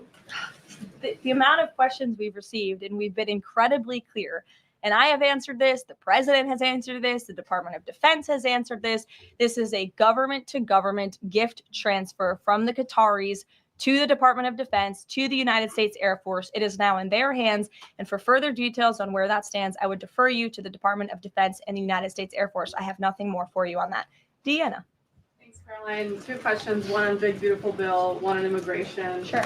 Yesterday, Trump said, we'll be negotiating that bill, and I'm not happy about certain aspects of it, but I'm thrilled by other aspects of it. Wondering if you could, share any specifics on that. And in immigration, do you know how many illegal migrants have taken Trump's voucher program so far and have deported themselves? I believe it's in the thousands of those who have chosen the easier route of self-deportation. And we certainly encourage all illegal aliens who are present within our homeland to take that option. It's a much more pleasant option than being deported, and we will deport you if you're here illegally. That's our intention. As for the first question, what the president was speaking about is how this is a great bill. However, it has come as a result of a hard negotiation. It's difficult to get things done on Capitol Hill, but thanks to President Trump, this bill is moving in the right direction. And thanks to House Republicans and the leadership over there as well, who did a great job mediating both sides of the caucus to move this bill to the Senate. And now the president, again, has told his friends on the Senate side and is already engaged in those conversations to get that bill back to his desk as soon as possible. Sure. Yeah, but will you give these guys the $6 trillion in cuts that they're looking for? I'm talking about on the Republican side. Could we at least need to win everybody on our side before we even try to pose the argument for the other side? Has this administration been briefed about the incident that happened in Gaza on Tuesday during the rollout of the Gaza Humanitarian Foundation distribution of aid to Palestinians there? And should there be a ceasefire, will this administration continue to rely on this foundation for the distribution of aid to civilians? Are you referring, what incident are you referring to? Tuesday, when the aid was rolled out to Gaza for the first time in many months, and meals and food was given to hungry people, thanks to President Trump. Yes, we were briefed on that plan. The president was the reason that aid went into Gaza, and he got the Israelis to support that plan. Lord knows, bro. Lord knows they wasn't on it. I mean, well, Benjamin Netanyahu was not on it, because that's kind of crazy. They was kind of starving those people. And I would add that the previous administration rejected such a plan to ensure that these starving and devastated people in the Gaza Strip were given humanitarian aid and assistance. And it was the previous administration that tried to build this pier, if you all remember it. It was brought to my attention this morning, and I thought that's a good point. Why don't I bring that up? Because there's been so much criticism. In fact, it was on the front page of a newspaper this morning about the criticism for this president having a humanitarian heart and giving people badly needed food and supplies. Nobody wanted to talk about how the previous administration failed in that endeavor. They built this pier that cost $230 million. It lasted about 20 days, and more than 60 U.S. service members were injured, as a part of this floating aid pier that did nothing for the people of Gaza. The president is opening up his humanitarian heart. Whoa. Damn!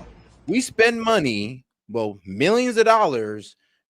Our pretty much U.S. personnel got hurt, and we gained absolutely nothing.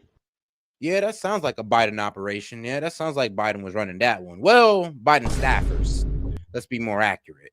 To get aid into the region while his team simultaneously negotiates a ceasefire and the return of all hostages. We are moving the ball forward in a positive direction for all people. The president wants to see peace for all people. Jasmine. Thanks so much, Caroline. A notice investigation found that the Hallmark Maha Commission report that was released last week cites studies that appear to not exist. We know that because in part, we reached out to some of the listed authors who said that they didn't write the studies cited. So I want to ask, does the White House have confidence that the information coming from HHS can be trusted? Yes, we have complete confidence in Secretary Kennedy and his team at HHS. I understand there were some formatting issues with the Maha report that are being addressed, and the report will be updated, but it does not negate the substance of the report, which, as you know, is one of the most transformative health reports that has ever been released by the federal government and is backed on good science that has never been recognized by the federal government. Follow-up, can you talk about what tools or research goes into production of these kinds of reports? For instance, is it AI that's used to put together these reports now? I can't speak to that. I would defer you to the Department of Health and Human Services. What I know is just what I told you. Lindsay. Many small businesses that we've talked to since the tariffs have been in place have said what would really help them is a long-term plan so that they can catch up. In light of what's happened now, this trade war with the courts, how will that impact this 90-day window? Will you guys be adjusting that? And how can you help relieve some of these small businesses? Well, I would say nobody understands the needs of business owners, and nobody has the backs of our small business community more than President Donald J. Trump. He believes, I've heard him talk about this with small business owners himself, that small businesses are truly the backbone of our American economy. And that's why the president is. The reason she brought this up, because the reason why the Court of International Trade even got involved is because it was like a committee of small businesses that pretty much made their complaint to the courts. The courts pretty much felt sympathetic to them and, ruled in their favor to block Trump's tariffs. Supporting the one big beautiful bill. So for those you spoke to who are asking for a long-term plan, big tax cuts are coming their way. No tax on tips, no tax on overtime for their workers, more money in their pockets. Their bottom lines will be larger. They can pay their people more. Wages are going to go up. Inflation will continue to come down. We've already seen energy prices plummeting as a result of this president's economic and energy agenda that he has been implementing across the federal government, reducing burdensome regulation. All of that is good news for small business owners across the country. That's why they strongly support the president. And that's the Trump economic plan that is underway. And again, you're emphasizing, I believe, the need to pass the one big beautiful bill, and the president wants to see that happen. Sure. Will you still work within that 90-day window for these trade negotiations? Again, as far as we're concerned, our trade agenda is moving forward, and we've already heard from countries around the world today who will continue to negotiate in good faith with the United States so we can cut good trade deals on behalf of the American people, and we fully expect to win this case in court. Sure. On Golden Dome, the president put out this number of $61 billion. How did he arrive at that? Is that the number it will cost to protect Canada? And is it negotiable, or where did it come from? I can certainly. Yeah, it comes from the protection under the Golden Dome that we're trying to build. And we're pretty much, instead of trying to foot the whole thing ourselves, we're trying to get Canada to put $61 billion in. And I mean, if they want that protection, if you don't, I mean, you can go ahead and be defenseless. But I mean, if you do, you can either be the 51st state, wink, wink, or you can pay us $61 billion and you can go ahead and get Golden Dome defense today.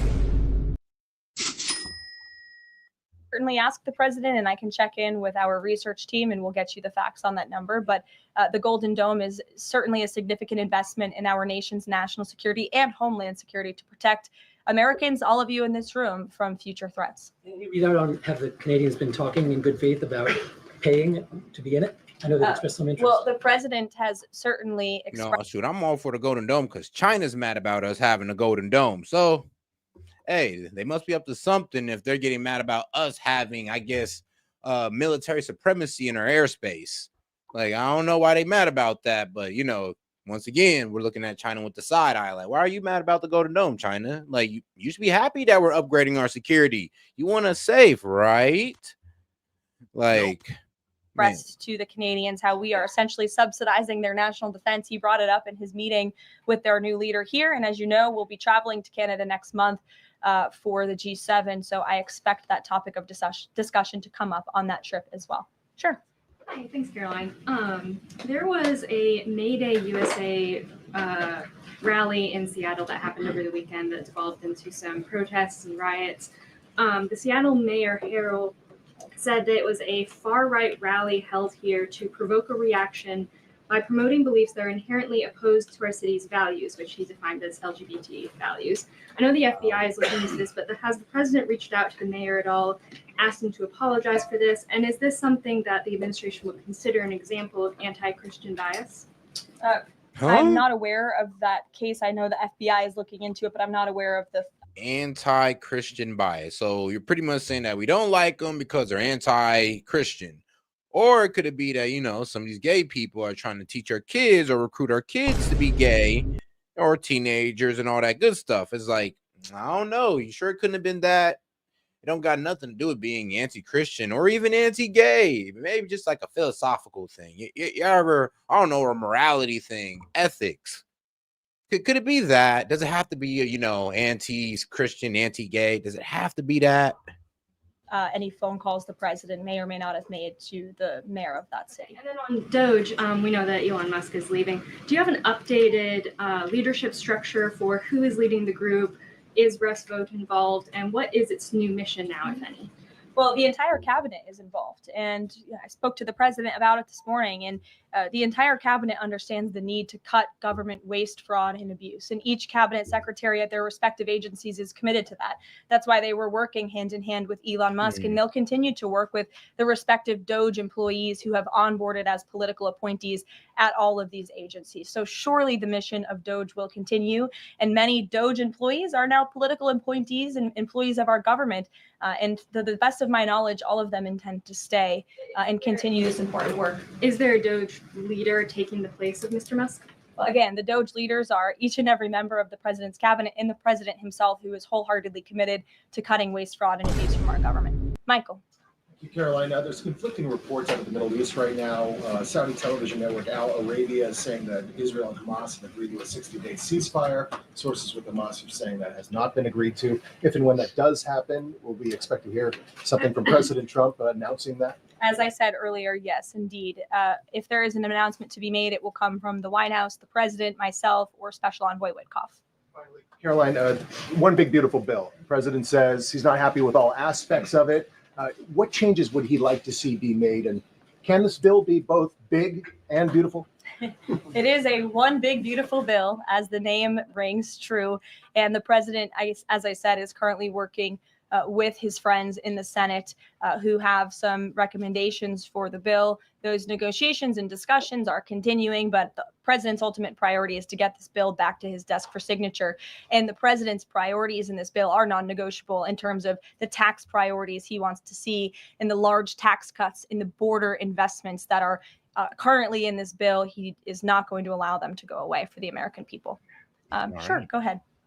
Yes, I wanted to ask you about, has the president spoken to any of these foreign leaders about these agreements that have been reached, specifically the case of the United Kingdom that already has an agreement in place after this decision of the court in New York? Has the president talked to foreign leaders about what? About the court decision in New York. Which court decision in New York? The trade court. Oh, the trade court decision. He did speak to the leader of Japan this morning. And he said that was a very good call and a good discussion. And as I said, the president's cabinet, Secretary Lutnick, Secretary Bessent, and Ambassador Jameson Greer have all been in touch with their counterparts in countries around the world to let them know the United States will still be at the negotiating table. And we still expect countries around the world to treat us fairly. Again, I will just close by saying that how ridiculous it is that we've been ripped off. Our middle class has been hollowed out. Our manufacturing base has left and gone overseas. Jobs have been offshored. And now no court did anything about that. No court did anything about hundreds of thousands of people being put out of work, about thousands of factories being closed down, about our deficits going to dangerous levels, as the New York Times has said. But now a court is trying to stop a president from trying to correct those wrongs of the past. And this administration will continue to do that. It's a promise the president made to the American people, and it's a promise they elected him on. We will win this battle in court, and the president will implement his America First trade policies. Thank you, everyone. Okay. The U.S. Steel situation tomorrow. And all right, now let's get right into the next one. Because, what's so funny about this video is that it's pretty much telling you what I just told you. The tariffs are reinstated. All right, let's get right into it. Welcome to Meet the Press Now. I'm Kristen Welker in Washington with breaking news and new developments in the White House's legal fight over its sweeping tariff agenda. Moments ago, a federal appeals court gave the administration the emergency relief it was looking for, temporarily pausing a ruling that was handed down last night by a federal trade court. And it's crazy because I literally made this argument last night saying that they're most likely going to pause this. Wake up. It's paused. I know, right? It was actually pretty funny because, like I said, it was a weak argument. And trust me, I don't even think they're really going to push it up to the Supreme Court. And if they do, then even the Supreme Court might even have to go 9-0 on that one. Which said that most of the president's tariffs on U.S. trading partners were unconstitutional and giving the White House just 10 days to unwind them all. The ruling this afternoon from the appeals. Everything this man does apparently is unconstitutional. Man, Trump woke up and breathed Trump woke up and breathed this morning. He took a breath. Unconstitutional. This court effectively reinstates those tariffs for now. Here was White House trade advisor Peter Navarro just moments after that appeals court decision. The tariffs remain in place.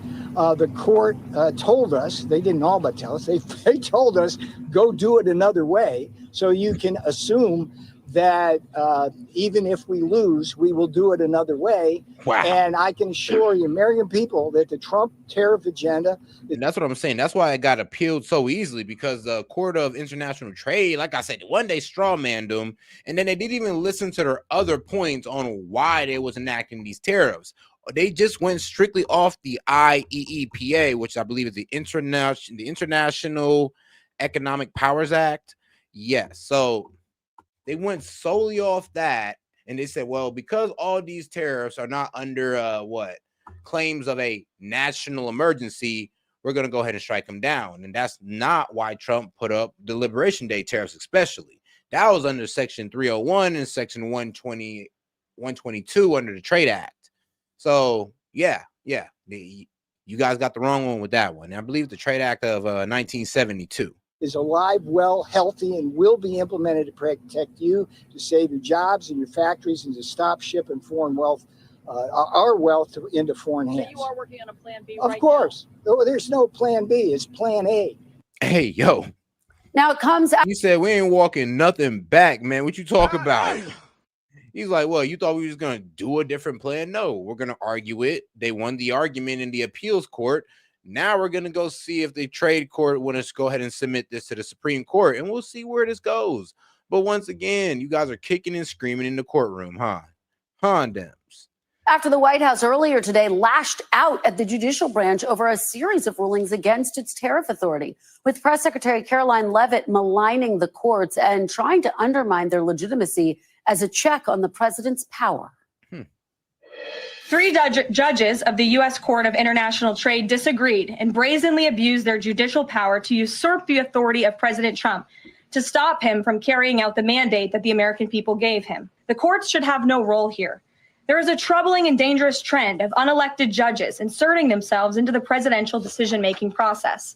America cannot function if President Trump, or any other president for that matter, has their sensitive diplomatic or trade negotiations railroaded by activist judges. Got a point. Now, much of that ire from the White House was directed at the federal trade court for last night's ruling from a 3-judge panel that the president exceeded his authority and unconstitutionally bypassed Congress when he put in place those so-called Liberation Day tariffs last month and the fentanyl tariffs that he imposed on China. The administration then threatened to take the issue all the way to the Supreme Court if it didn't get immediate relief, arguing that allowing the ruling to stand would cause immediate, irreparable harm to the nation. Amid all this back and forth with the courts and the overall trade policy confusion on Wall Street, stocks ended the day slightly up. It comes amid another major development today that the president summoned Federal Reserve Chair Jerome Powell to an in-person meeting at the White House today, urging Powell to lower interest rates. The meeting prompting the Federal Reserve to put out a statement assuring the public that Chairman Powell told the president he would not bend to political pressure from the White House. I'm joined now by NBC News senior White House correspondent Gabe Gutierrez, NBC News business and data correspondent Brian Chung. And here we go, the Fed being slow to act, just like they were in the Great Depression. But Not too many people know about that part. I mean, I'm telling you, I don't know why the hell we even got a Federal Reserve. You know, one of our forefathers fought so hard to make sure we never had a Fed, and here we are.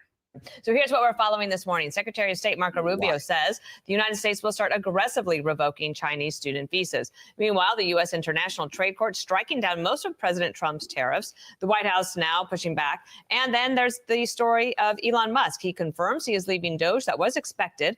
He did lead the agency in saving an estimated $175 billion in slashed government waste, which was quite a bit smaller than. Yes. So with that, our plate is full. Team Fox coverage. Hugh Hewitt's got analysis. He's on deck. Let's start with the news on the tariffs. Major news there. Alexandria Hoff begins there from the North Lawn. Alex, good morning.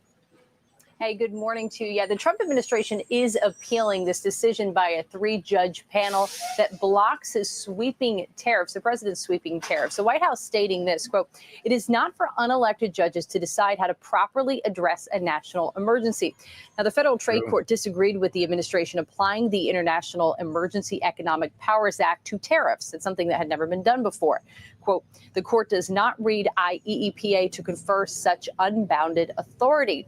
Well, National Economic Council Director Kevin Hassett said this morning that he doesn't think the president's trade deal making will be impacted by what many will see as a loss of leverage here, saying that there are 3 more trade deals nearly done. He also responded to some skepticism coming from some GOP members and Elon Musk over the president's big, beautiful bill. Listen.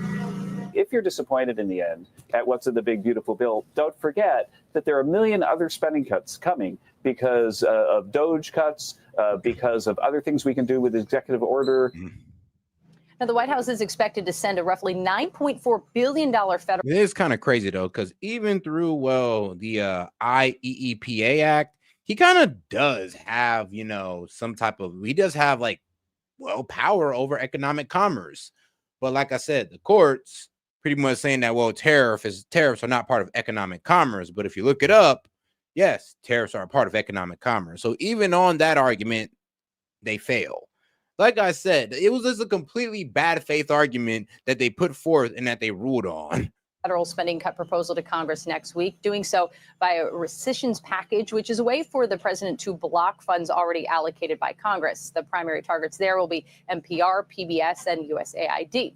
And House Speaker Mike Johnson says there's an immediate effort to codify Doge cuts that coincides with Elon Musk's tenure in the government coming to a close. He thanked the president in a post and added that Doge's mission will only strengthen over time. Now, as a special government employee, which is what Musk was, you're only allowed to serve for 130 days per calendar year. That 130 mark ends at the end of the month. Okay, all right, that's a lot. That's a lot for now. Thanks, Alexander. Nice to see you. Thanks, Dana. Hugh Hewitt is here with us, Fox News contributor. Great to have you. Senator Kennedy was on with Laura Ingraham last night saying this. I think it's pretty clear that the president has tariff authority. Congress gave it to him. Sooner or later, the Supreme Court is going to have to address this. That's what I'm saying. Is Congress did give Trump that authority, especially through many acts. Through many acts and through many sections of the Trade Act, they gave the president authority over tariffs. They just don't know it for some reason. And economic commerce, yes, it does. It does count as tariffs. I'm sorry, guys, but it does. All right, though, let's get into Secretary Greer's. We'll meet anytime you want, and we have an end date of July 9th. Still, you call that chickening out? We had a country people didn't think it was going to survive, and you ask a nasty question like that. It's called negotiation. Joining me now is White House National Economic Council Director Kevin Hassett. Kevin, good to see you. Thank you so much. I think the reporters at this point know how to taunt President Trump by using the term chickening out. What's your reaction? Well, actually, I think if President Trump had just a minute more, if you go back into the room behind the Oval, he's got all his hats and things over there. Yeah. And he has a hat, which is the accurate response to what that person said, which is Trump always wins. you go like a lot of people are wearing that hat. Trump always wins and Trump was always right. Those are the two. But Trump does always win these negotiations because we're right. We're right that America has been mishandled by other governments, that our tariffs are taking them to the table. And they're coming in with massive concessions. Oh, guys, let's make sure we double tap that screen, like the video. Appreciate the support, by the way. But yes, let's make sure we double tap that screen.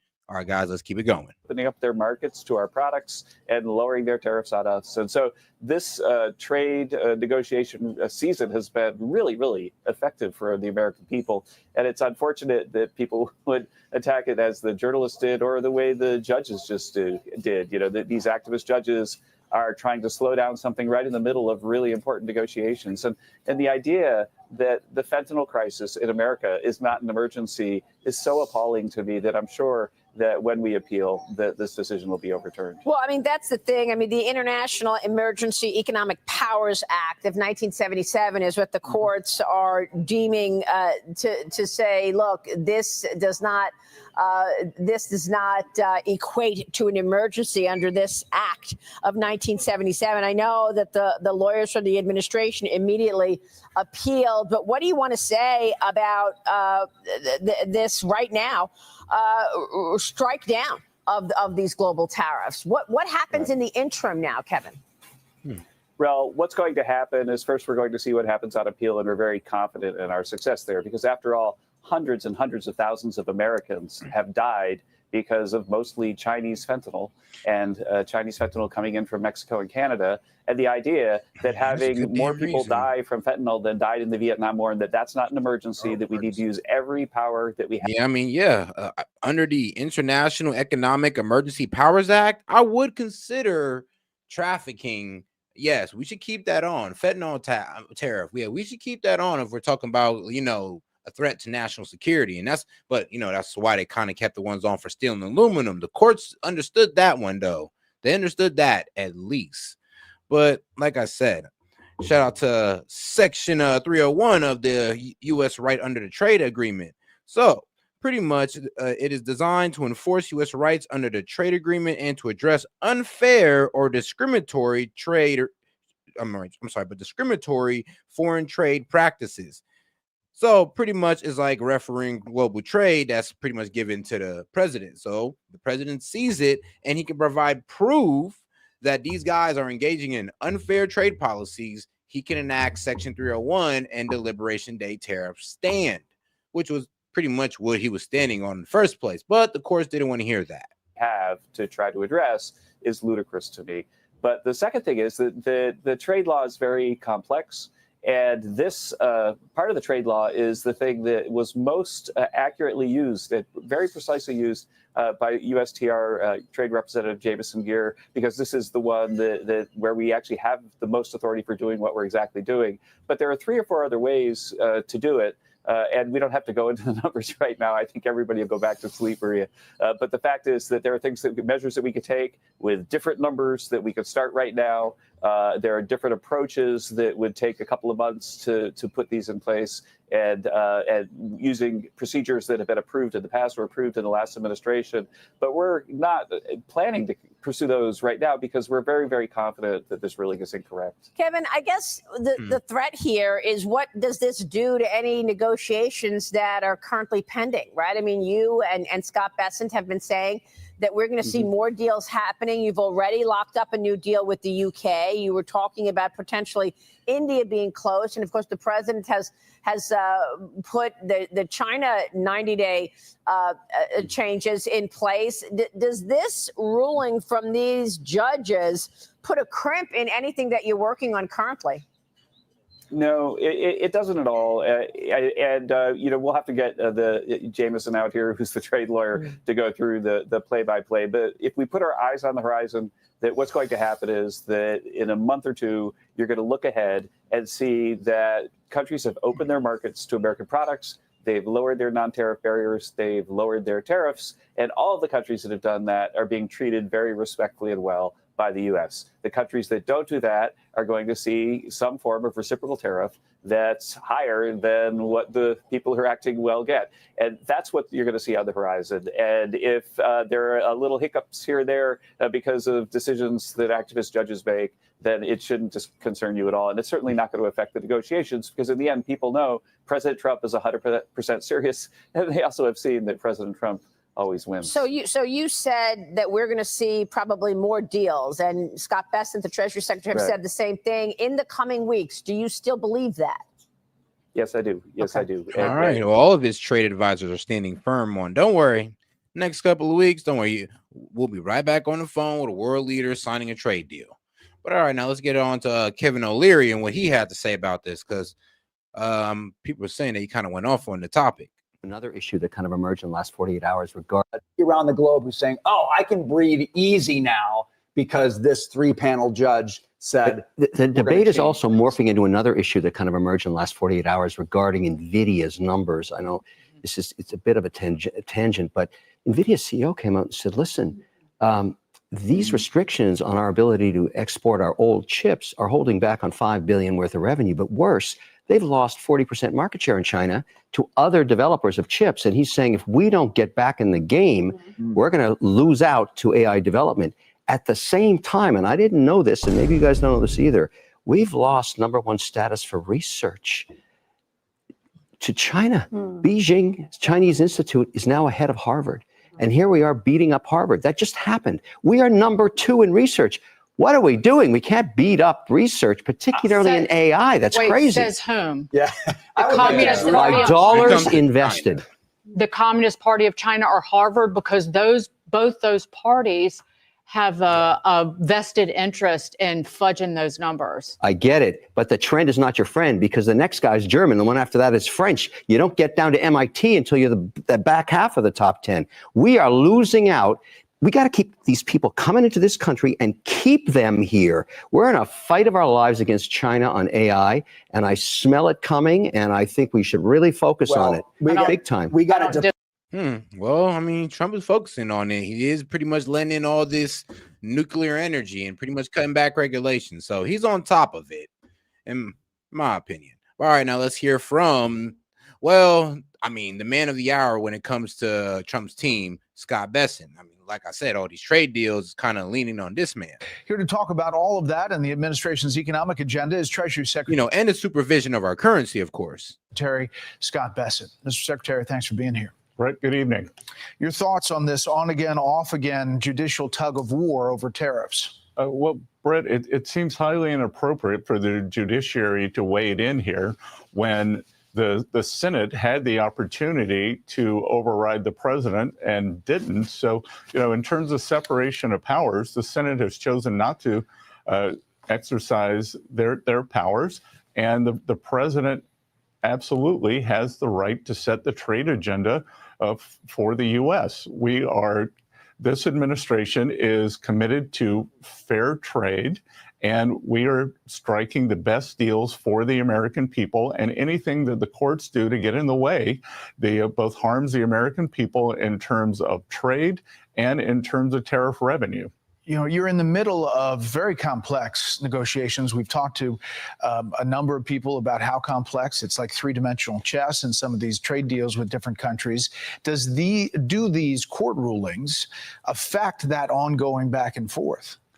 Brett, I mean, tariffs is one of the main cards Trump is using for negotiations. So yeah, it pretty much would hinder their efforts on trade. But luckily, the appeals court favored Trump's argument or favored Trump's lawyers' arguments, and now the tariffs are back on until, I'm pretty sure the International Trade Court is going to try to push it to the Supreme Court. So we'll see how far this goes. But as of now, the tariffs are back on. We have not seen any of that in terms of our trading partners. They are coming to us in good faith and trying to complete the deals before the 90-day pause ends. So we've seen no change in their attitude in the past 48 hours. As a matter of fact, I have a very large Japanese delegation coming to my office first thing tomorrow morning. Peter reported that he's hearing there are 3 deals kind of ready to pop, maybe even this week, next week. Can you confirm that? Is it close on a number of deals?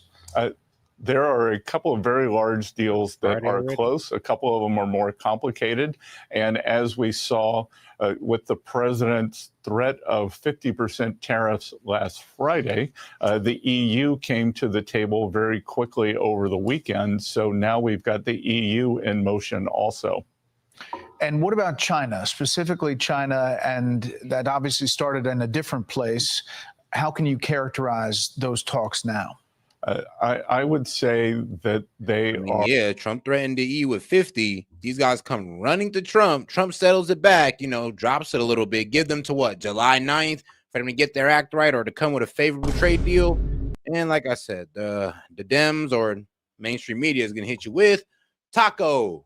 Trump always chickens out, even though he got exactly what he wanted from these guys. Are a bit stalled.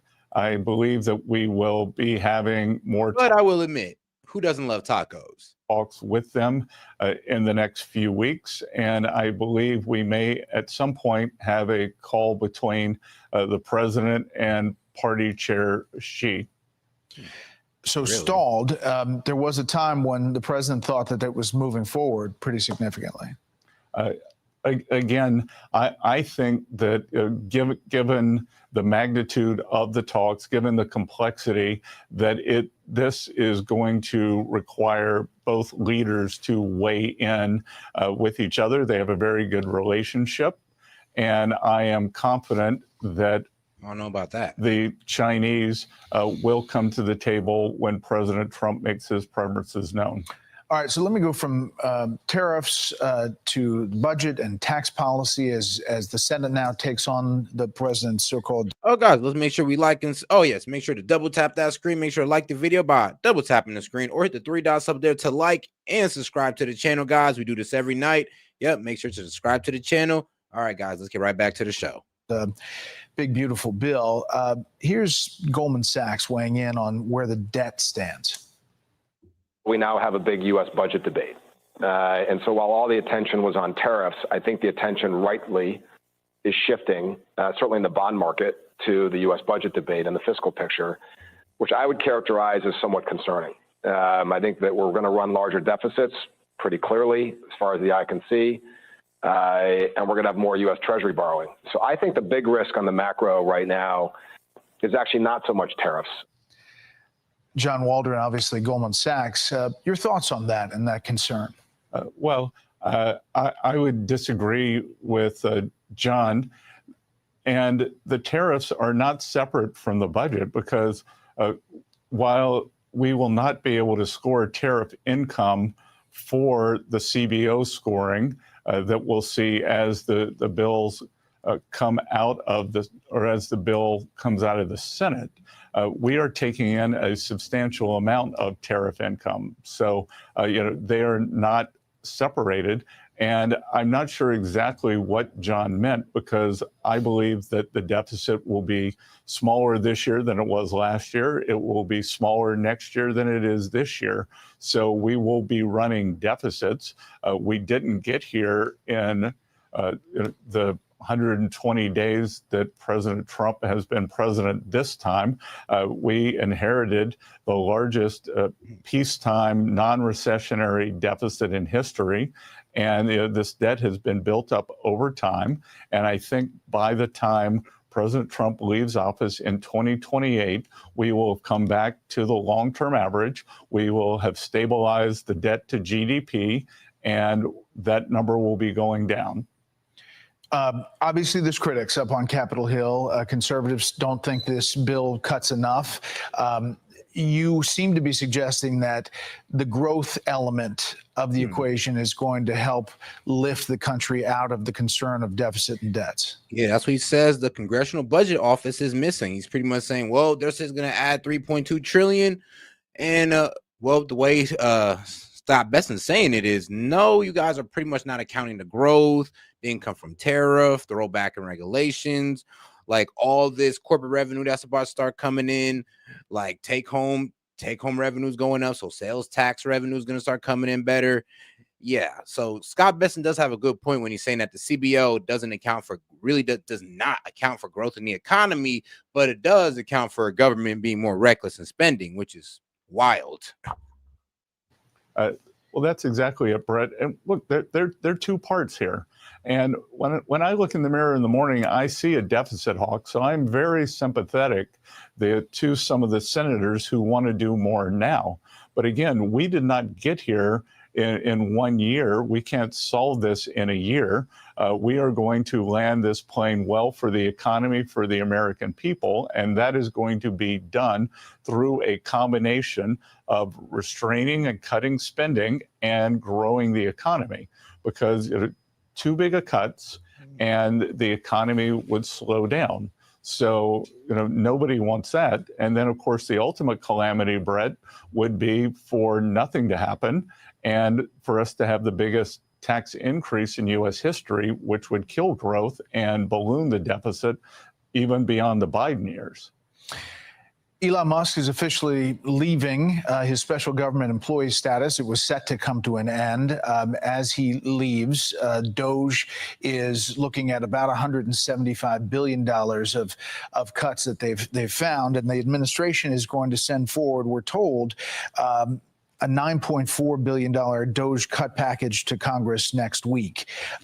And it's trying to make good on promises to slash government spending. However, obviously, that's well short of what was projected and what was talked about at the beginning. How do you characterize that as Musk leaves and where Doge is right now? Obviously, it's not finished all of its work. Look, I think Elon came in and in 100 days did some very important work. And I'd characterize two principles with Doge here.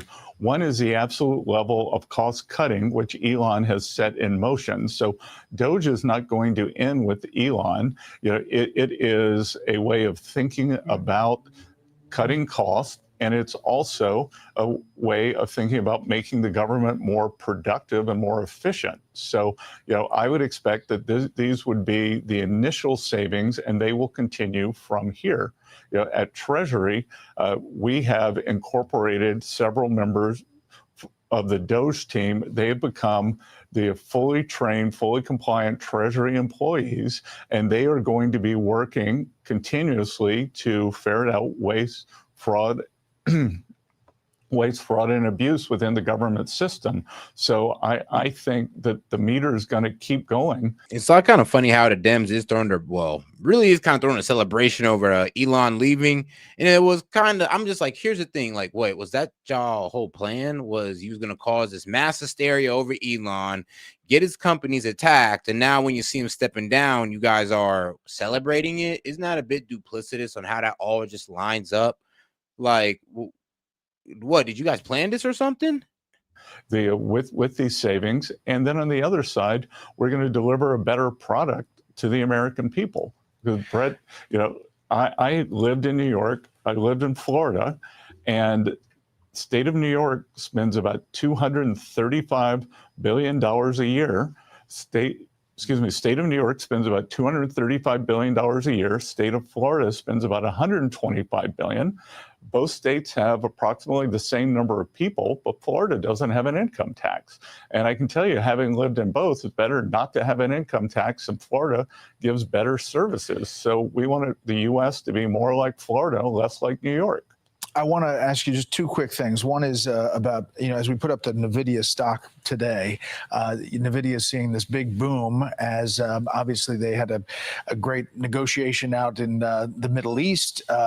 And also the focus on AI is benefiting that particular company as well as others. When you look to AI, where do you see growth potential? I mean, are we talking a point here in GDP?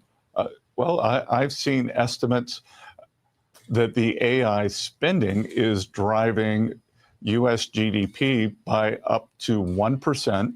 But I think the bigger story, Brett, can be that the increase in productivity that we're likely to see kick in over the next 12 to 24 months could add another % to GDP.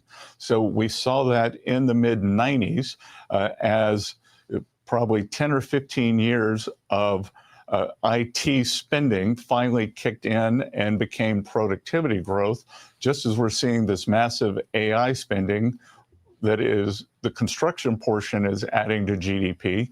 I think within the next 12 or 24 months, we will see a big productivity jump that will also add to GDP.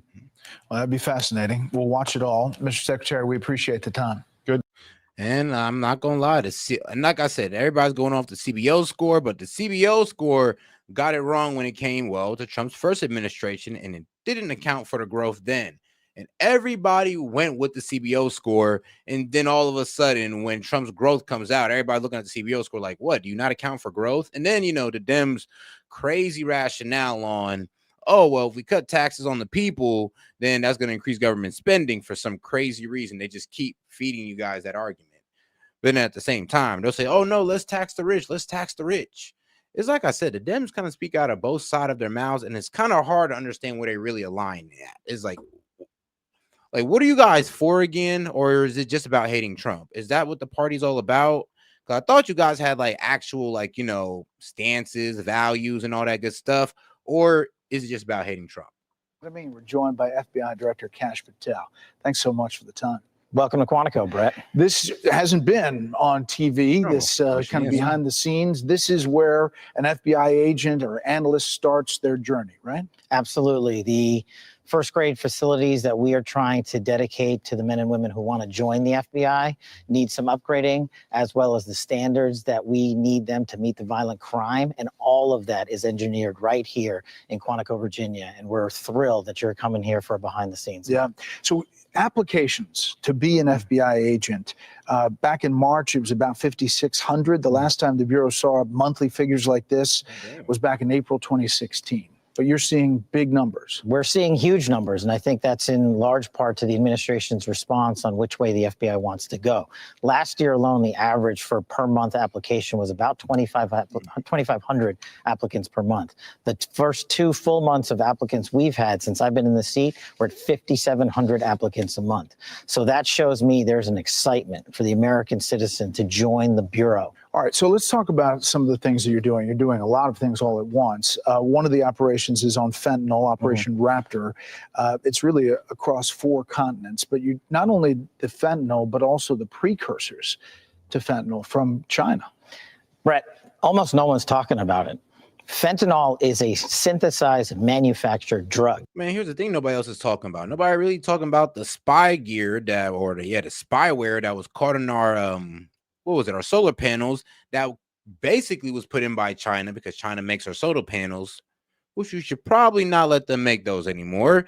But yeah, they put stuff in those so pretty much where they can have a switch to our grid. So yeah, another reason why we should pretty much be aggressive with our trade towards China. You don't clip it from a tree. And if you want to choke off the amount of fentanyl that's pouring into America, that's killing an American citizen almost every 7 minutes, you got to go to the source. So one of the first things I did when I became the director of the FBI, I said, we're going to mainland China.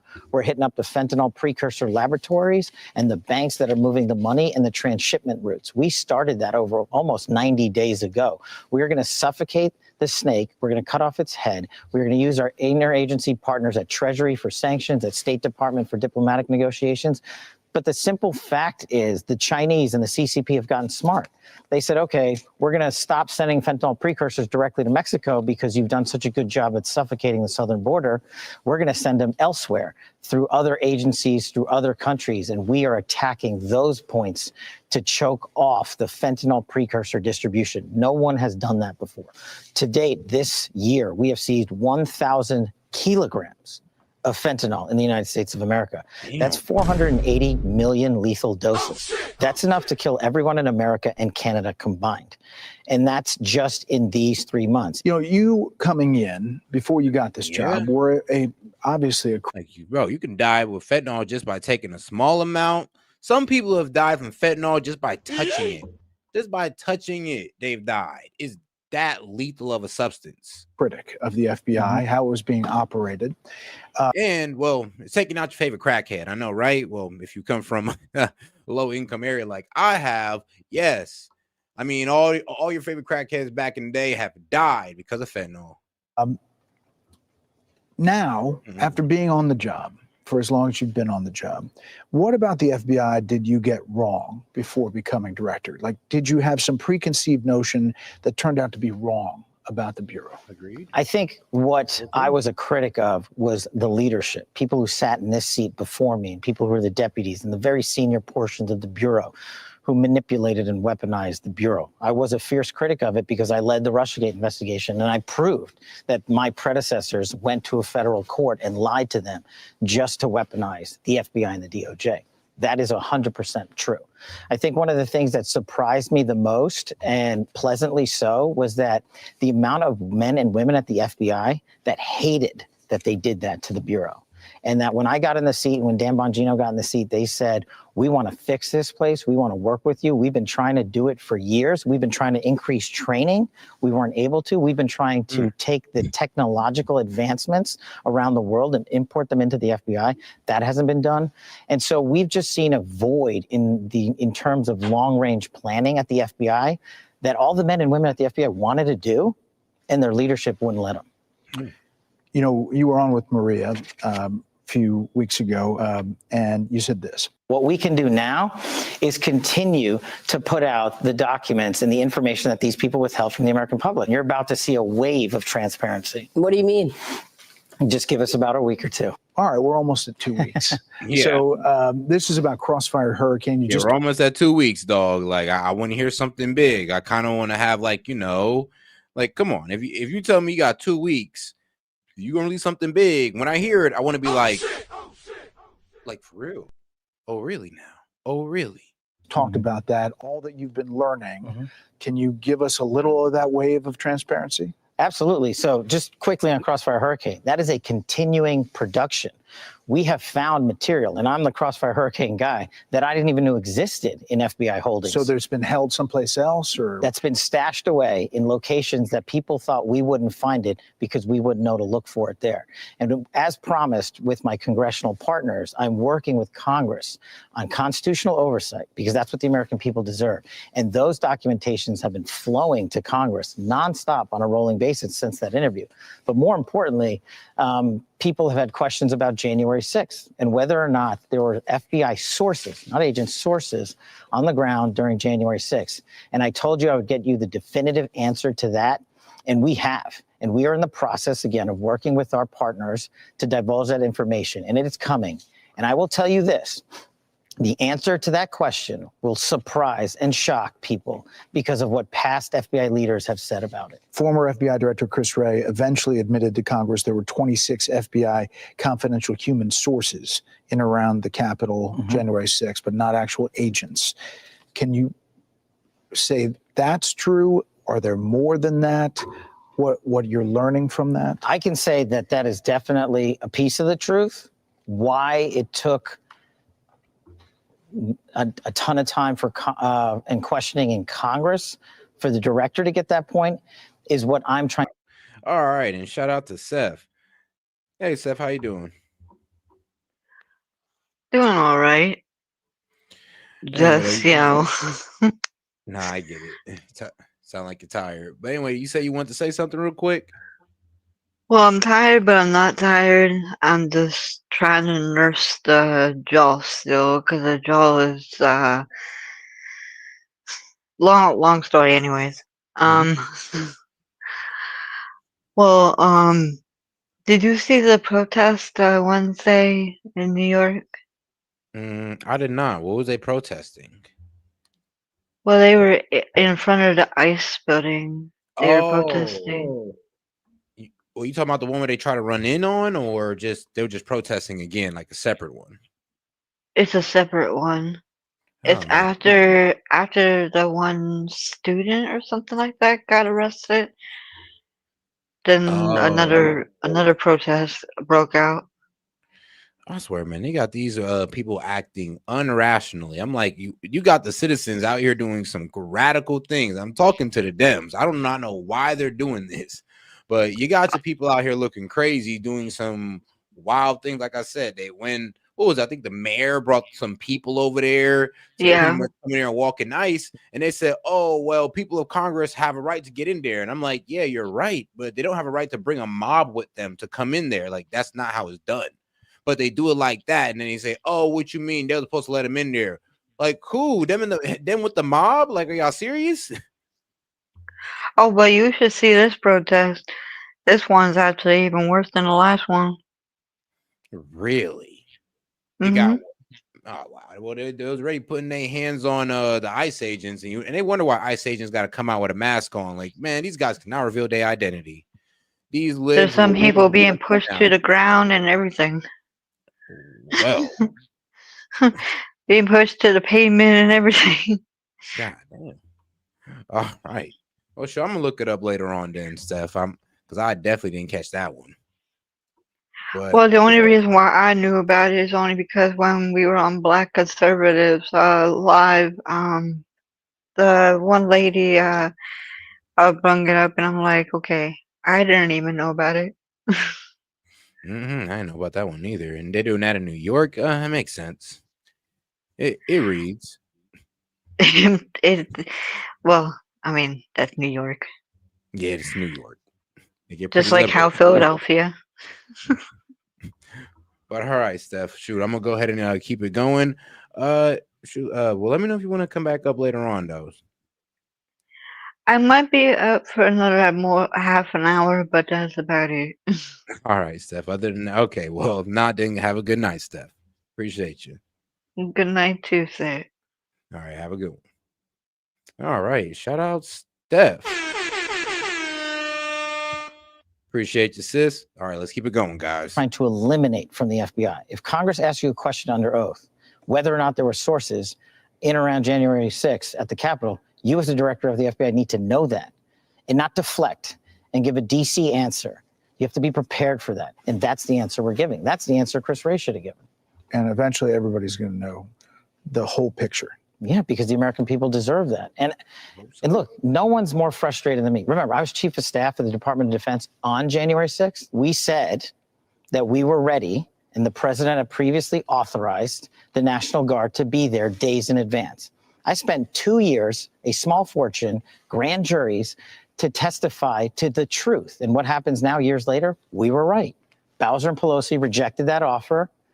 And instead of figuring out how to prevent security lapses like that ever again, the American public spent tens of millions of dollars. All right, so pretty much they're going to vindicate the January 6th people and pretty much prove that there was bad actors in there, FBI agents who was operating as agitators in there, allegedly, and the fact that these guys didn't get due process. So, yeah, they're pretty much going to go all out as well. And then also I'll point out the incompetence of, Nancy Pelosi, which has been exposed many times because, yes, they offered her and said, yeah, you might need some Capitol Police there, and she rejected it. And countless hours on TV listening to conspiracy theories because those in positions of leadership fail to tell the American public the truth. But there is a lot of conspiracy theories out there. There are. The Epstein thing, you dealt with Maria, you said, as far as you know, he killed himself. I'm telling you, he killed himself. The other thing on the internet is the Epstein files. What's the answer to that? The answer to that is the same as everything else. I'm not going to withhold information from the American public ever. But I mean, you kind of are. You're kind of giving us the old, trust me, bro. You said that Epstein killed himself. You said that you got the tapes and all that great stuff. Well, here's the thing. You guys should have released the tapes and said, here, American public, we'll let you think for yourselves. And that'd have been great. Not just hit us with the, all right, look, he offed himself and we're going to hit you with the, and just hit, but trust us, bro. I looked at the file. I'm like, dog, bro, you said you got the video, drop that, and we'll leave it at that. If the video looks the way it is, we could all sit there and be like, okay, cool. Because guess what? I mean, the main thing that we're really concerned about was the whole, child trafficking thing. But I mean, him killing himself is really kind of a small part of it. We're really more concerned about the child trafficking part. But, if you can clear up this little small part first and then get to that, I mean, cool. But we're really more concerned about the, child trafficking part. I'm also not going to rush to get it out there in a format in which they can't rely on it. So on the Epstein matter or any other matters, we are diligently working on that. And it takes time to go through years of investigations, years of political maneuvering, and years of cover-up to get the American people what they deserve. And that's what I'm going to give them on everything. Yeah. And if somebody says, how long is that going to take? We always see investigations in Washington that end up in blue ribbon commissions, and it doesn't seem like anything comes from it. Do you think actual prosecutions will come from some of this stuff? I think from some of this stuff, when we go back and look at things like the pipe bomber case, the cocaine in the White House, January 6th. Hunter Biden, case closed. See, there you go. You can move on to something more important. And Crossfire Hurricane, the prosecutorial decisions will lay at the Department of Justice, but we are rigorously investigating them, and I think we've developed some great leads. And I also think we're not going to wait for any blue ribbon commissions. That's up to Congress. If they want to do that, that's totally fine. They're a coordinate branch of government. But we've got answers coming on all these matters. You promise? I do. Your deputy, before he became deputy, said this. Like many people, I believe the FBI knows the identity of this pipe bomber on January 6th, 4 years ago, and just doesn't want to tell us because it was an inside job. Why didn't they find the bomber, the pipe bomber? You know, they know who the pipe bomber is. The FBI knows who it is. Does the FBI know who it is?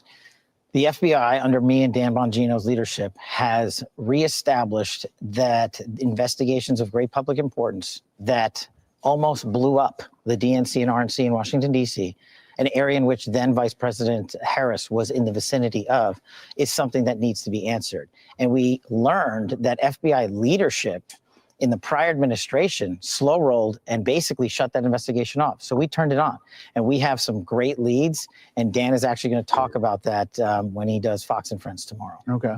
You don't want to give us a little something? I can't get ahead of everybody. All right, all right. What did you make of your predecessor's walk on the beach with the shells 8647? You know, the FBI is bigger than any leader it's ever had or ever will have. And James Comey is a private citizen, and he can walk around the beach and talk about seashells and Crayola crayons for all I care about, and talk about how we're the conspiracy theorists. But I just remind the American people of one thing. When that man was a leader of the FBI, he perpetrated the largest criminal conspiracy, packaged political information from overseas, took it to a federal FISA court, and illegally surveilled a political opponent. So I won't be lectured on how to run this FBI from that man. Well, James Comey was just on talking about all of that, the seashells and everything, and he also talked about you. Obviously, you start with the fact that the guy has literally nothing in his entire adult life that prepares him for this role, and so that's deeply concerning to start with. In a way, I'm a little bit sorry for the guy. He's barked at the FBI nonsense for years, and now he not only caught the car, he's got to drive the car, and so that is a daunting task for him. I hope he lets the career people do their jobs, but they've already forced out a bunch of good career people and sent a chill through the organization. That's James Comey. If he wants to come after me, no problem. I've been living rent. I mean, man, uncertainty in the FBI. I mean, that's always, I mean, man, you know what? The word of the year for Dems is uncertainty. Free in that guy's head for years, and that's just a bonus. Do you know how many copycats we've had to investigate as a result of that beachside venture from the former director? Is that right? Do you know how many agents I've had to take offline from chasing down child sex predators, fentanyl traffickers, terrorists? Because everywhere across this country, people are popping up on social media and think that a threat to the life of the president of the United States is a joke and they can do it because he did it. That's what I'm having to deal with.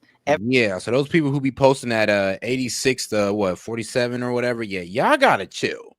Y'all gotta chill. I mean, look, you can do what you want, but I mean, here's the thing. I'm gonna kick you, and if Secret Service pull up at your door, I mean, at least you know why, right? Every single day. And that's what I'm having to pull my agents and analysts off, because he thought it was funny to go out there and make a political statement. The 8647, the president said that he believed it was an assassination message.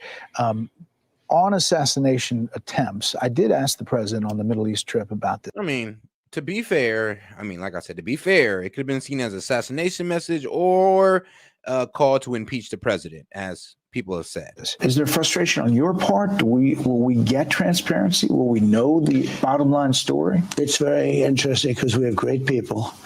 I think Pam is incredible. I think Cash is incredible. I'm relying on my people to tell me what it is. You know, we have deep-seated craziness in this country. And I'm relying on my people. And so far they're good. But so far and in this case it's Secret Service, they tell me it's fine. But it's a little hard to believe, to be honest with you, okay? It's a little bit hard to believe as I get that throbbing feeling. You know, It sounds like he wants more about at least the Butler guy that we don't know a lot about. Will we know a lot more about him? Is there more to know? Like, all we know is this kid's first and last name. We don't even know the kid's parents. We don't even know his real background. All we know is his first and last name and the fact that he was in a BlackRock commercial, and that is it. That is it. No, seriously. The man who shot the president, all we know is his first and last name and the fact that he was in a BlackRock commercial. And that's all we know. Well, shot at the president. Sorry. I don't know that there's more to know, but you're going to know everything we know. And that's the other thing we did. We take assassination attempts, and especially of the president of the United States, extremely seriously. And we don't feel that the American people have been given the information they need on that. And we're digging through the files and we're getting them a more robust picture of what happened and whether or not there were any connections. I get all that. And I also understand investigations underway and there's potential prosecutions for people who are living, but he's dead. And we knew a lot more about a lot of different people than we know about that guy. And you know, there's people that circulate all kinds of stuff, that it was an inside job or there was foreign influence or whatever. Can we say that it's not that? And that's a great example of people looking for things where things don't exist. In that specific case, since that individual is dead, we are able to say a lot more, unlike the Merchant case in New York, which is ongoing. And whether or not there are any connections, we have definitively given that information over. Director Patel, stand by if you would. Hey, Sean Hannity. But all right now. And all right, guys. Now we're going to go ahead and move on to a bit of a comedic hour. And we're going to move on to, taco debunked. So let's get right into it because Steven Crowder, I guess, got upset also about the whole taco stuff. Oh, yeah. Good for you, Communist China. Hey, how about creating the acronym for Xi Jinping? How about creating the acronym? How about mocking the governments that jail people for speech? Why are you always rooting for the bad guy? This is something that's always fun when the left. I mean, yeah, the left has went from asking to tax the hell out of the corporate elites and take it to the profit margins to helping the corporate elites protect their profit margins by telling them, oh, who are you to tell these corporations to eat tariffs, Trump? I'm like, you know, if we tell them it too, they'll most definitely do it. Some of them are just doing it just because they don't want to lose out on competition. But if the people went ahead and, you know, sided with the president on this one, you know, our dollar is also a vote as well. So I don't know why you guys are over here just holding water for the corporate elites when I thought you guys were against them. Once again, Dems, like, well, what do y'all stand for? Like I said, is this all about hating Trump now to the point where if Trump goes against a corporate elites, you guys are going to start championing them all of a sudden? Like, what happened? Thinks that they're clever. They've now tried to coin this new term after the setback that we'll get to on the tariffs. It's taco. Have you guys heard this? It's Trump always chickens out. And I get it. They think that they're going to be goading him like, we're going to hurt his ego with this. They tried this with fake news. Do you remember this? Have you been around long enough? Fake news was something that the left made up to try and attack conservatives online, alternative media. And it actually kind of did work because social media started censoring, throttling conservatives more. But then Donald Trump commandeered that word and started using fake news. And then they started attacking their own term. I'm willing to bet that something like that is going to happen with taco, or it's going to fade away. But the term is taco. They're trying to make the case that Donald Trump always chickens out. Is it, by the way, is it based in fact? But first, hear them describe it to you. Well, or maybe consumers are also into the taco trade. You know, that's an acronym for Trump always chickens out. It was in the FBI. Like wild. Like, so, and here's the thing though, they were actually getting like sounding gleeful, happy as hell on the fact that these corporations might actually get back their money from paying the tariffs that they took to their profit margins. These guys are actually getting happy about that. The same guys that were talking about tax the rich, the wealth disparity caused by the rich, but now you guys are trying to help the rich keep their profits, the same profits that you guys want to tax the hell out of. Oh, man, like I said, what do you guys stand on nowadays? Last week. And Donald Trump's predictable reversing of himself has now created a new phrase with the acronym TACO, as in Trump always chickens out. There's this phrase floating around Wall Street, the taco trade, which is what do you think, retired mid-level surfer? Trump always chickens out. Jeez. I don't know if you could more effectively put together a montage of people I hate. Like, you could have a montage of the key members of the Taliban, and I'd prefer it to those folks. Oh, those guys are cool. He really thinks he's clever. Trump always chickens out. He said it like he was reading some kind of apocalyptic message to the country. Like he's waiting for Bill Maher's crowd animator to say, clap, clap, give him your validation. So they even asked Donald Trump about this, tried to corner him, and here's his very President Trump-like response.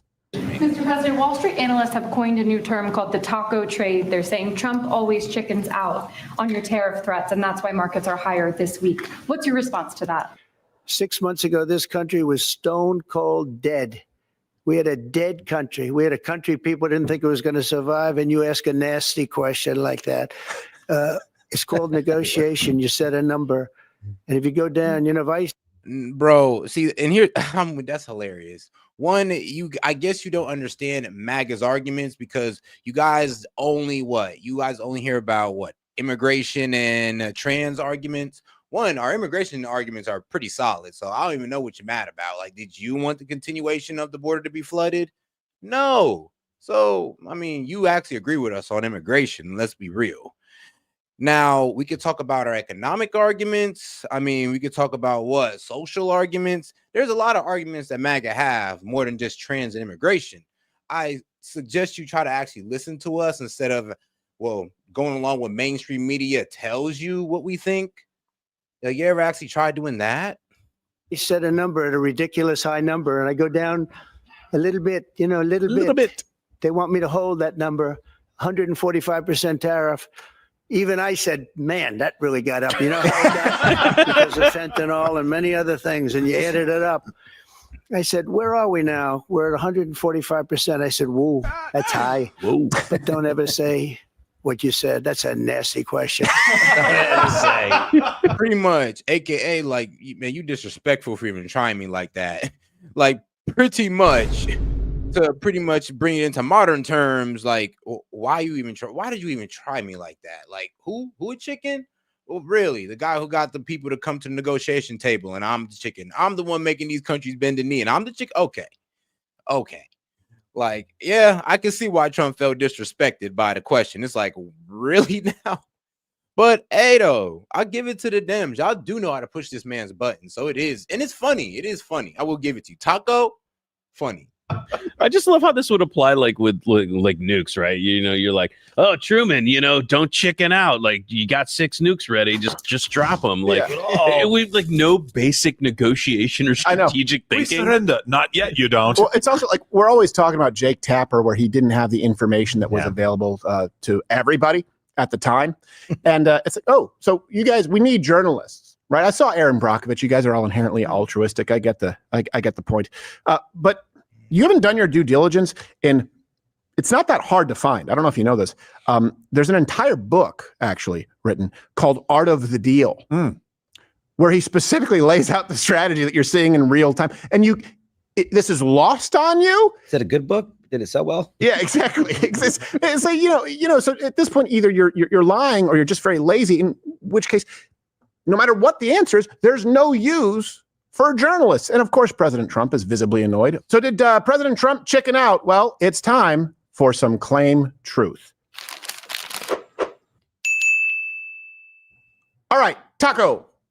Yeah. Let's go for some taco claims. Here's the claim that you hear from the left is that President Trump chickened out specifically on China. Is it true? The facts support the taco thesis.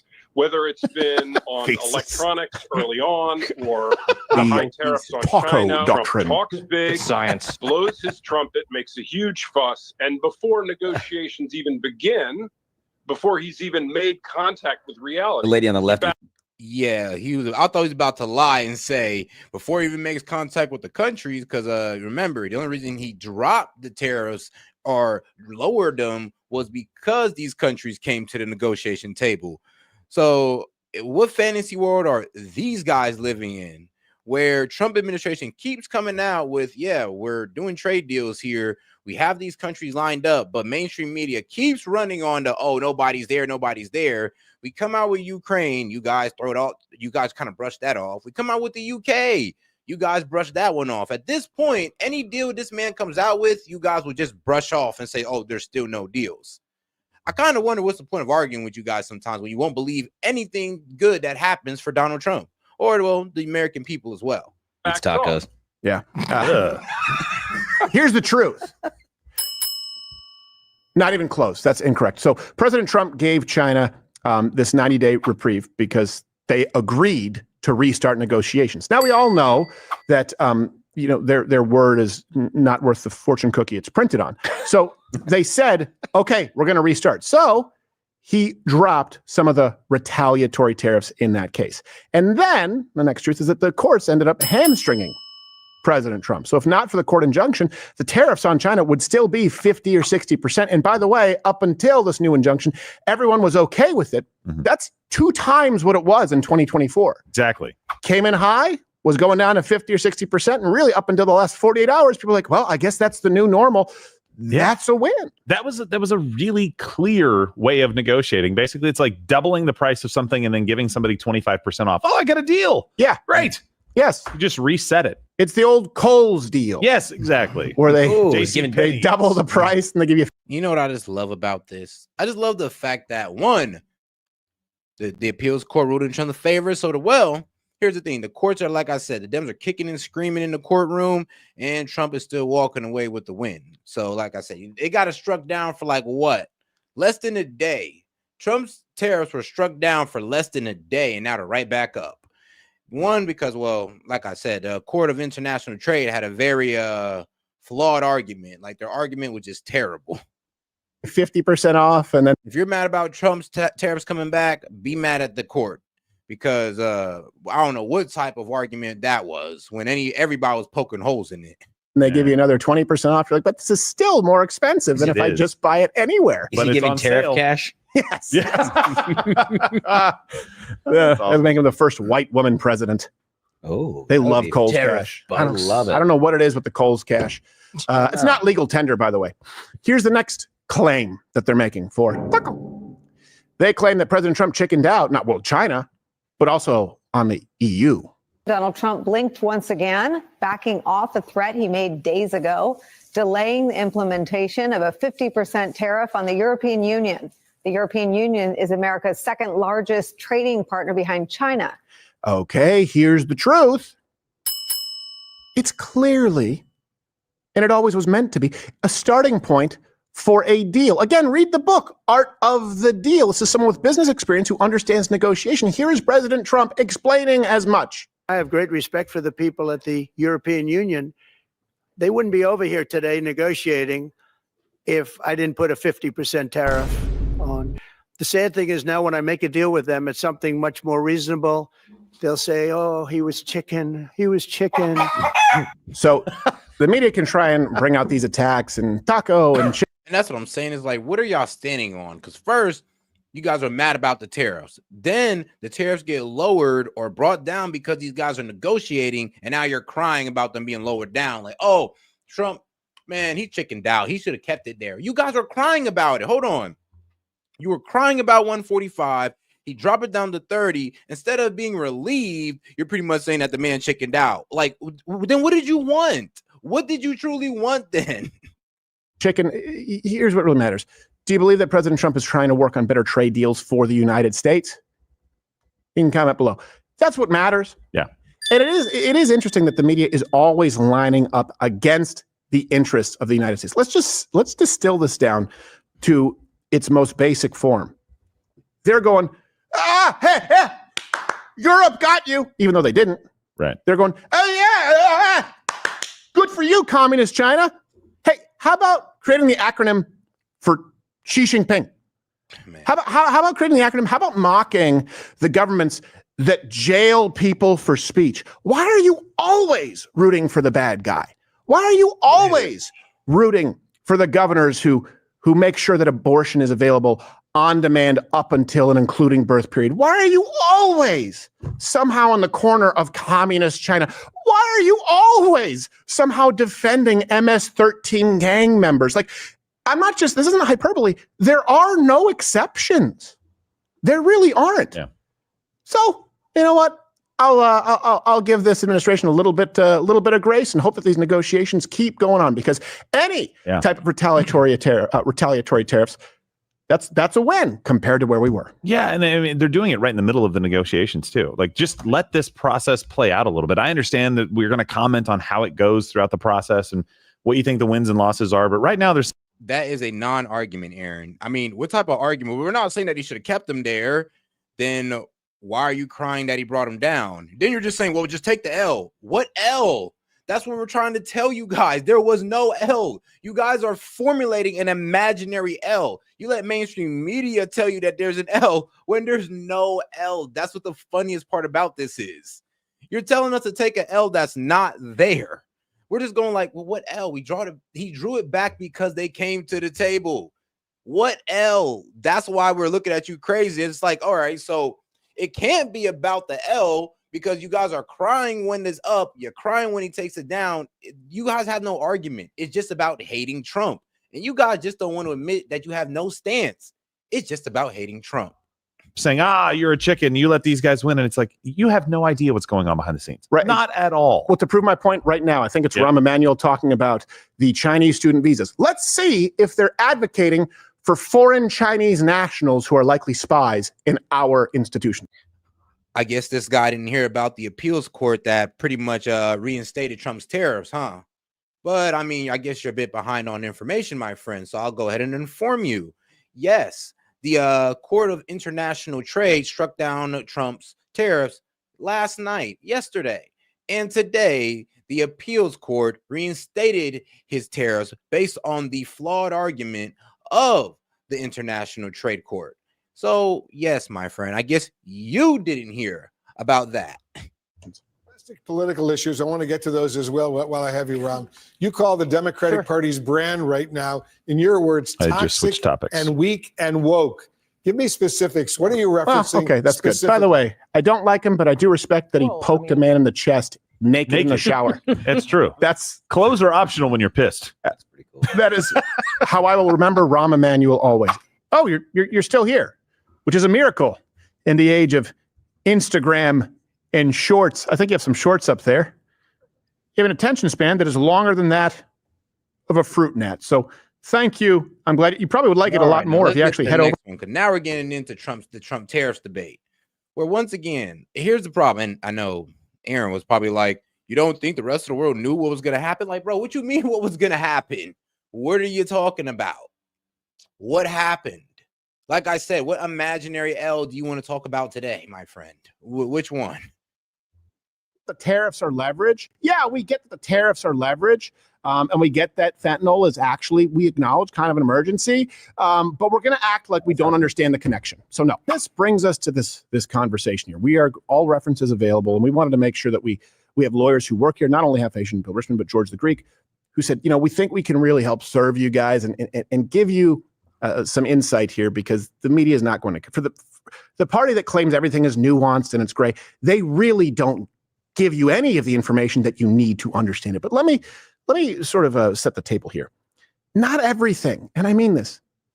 And by the way, I was at fault on this front too, hanging around a lot of libertarians. And when I was at Fox News, and it's always Brookings Institute and Reason Magazine and all Manhattan Institute, they all kind of bleed together at a certain point.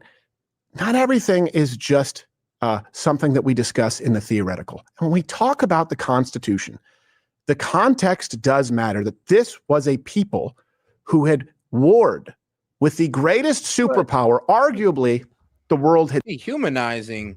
No, all right, I'll say this. We don't dehumanize liberals. I'll be quite honest with you. We look for understanding. And I mean, here's the thing. If you read the chat, I mean, when have I called y'all subhumans?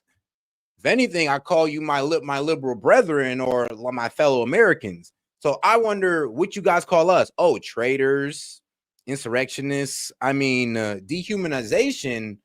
I mean, guy, you sure you want to? I mean, on both sides, though. We're making an argument for both sides, and I want to know what dehumanizing terms do we really call libs? You know what? I'm gonna help you. I'm gonna help you out. If you can give me at least 3, and I'll help you out. Libtard. I don't agree with people being called it, but it is something they call y'all. It seems certainly in recent centuries to become the only superpower of the next century. And the Constitution was meant to preserve that. So if you think for a second that these founding fathers would have thought or supported the idea of local judges, of district judges who were not elected by the people of this country, determining national policy on everything from immigration, not just visas, but deportation, tariffs. Like everything we elected the president to do, these courts have went against, which means that they are going against the will of the people. And, the only reason why the Dems are okay with this is because, they're kind of working in their favor or trying to championing their opinions when here's the thing, your guys' opinions lost in the election. There you go. Like, that's what you guys need to understand. You guys are trying to enforce it through the courts, and that's not going to work out too well for you guys. Actually, it's going to backfire. You might lose the courts next if you misuse it, just like you lost the presidency because you misused it. Dealing with the drug crisis, the fentanyl crisis at the border. You think that Thomas Jefferson would have said, "Oh, sure, some judge in Connecticut should determine what happens at our borders in a time of crisis." Then you need a CAT scan. And I tell you what, if we find ourselves in an actual war where it comes to your home front, God forbid that ever happens. If we find ourselves there, none of these kinds of games that we're playing now will enter into the equation. You've been separated from the necessity of our founding and Constitution by comfort for far too long. So I want to put that in context before we get into the ins and outs. We're at a point here where... But I will admit this, throughout history, I mean, the courts versus the presidency is a story as old as damn near as old as our presidency. It's like, it always does seem like the presidency and the courts has always went at it for some reason. There's been very rare times in American history where these guys have aligned. This country, considering that, the Supreme Court kind of referees between the executive branch and the legislative branch. Maybe irreparably damaged. Do you understand that? Through decades of complete inaction. And in this case with judges, willful destruction.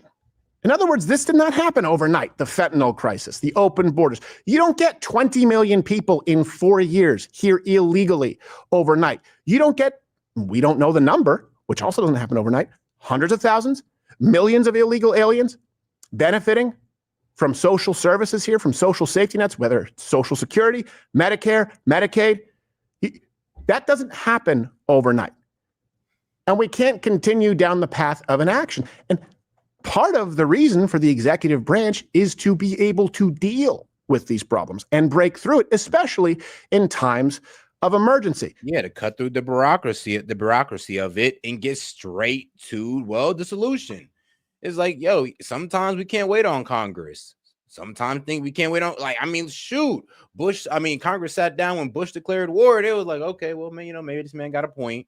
So Congress could sit down again when Trump shoots out these tariffs that's not going to war. So, y'all should really be okay with this. But like I said, they're trying to stop Trump at every turn on every initiative. It is what it is. It's just a struggle for power that these guys got right now. And I'm just pretty much talking about the Dems, the politicians, and the judges. So do we want to wait for it to be an emergency where it can no longer be fixed? It's beyond repair.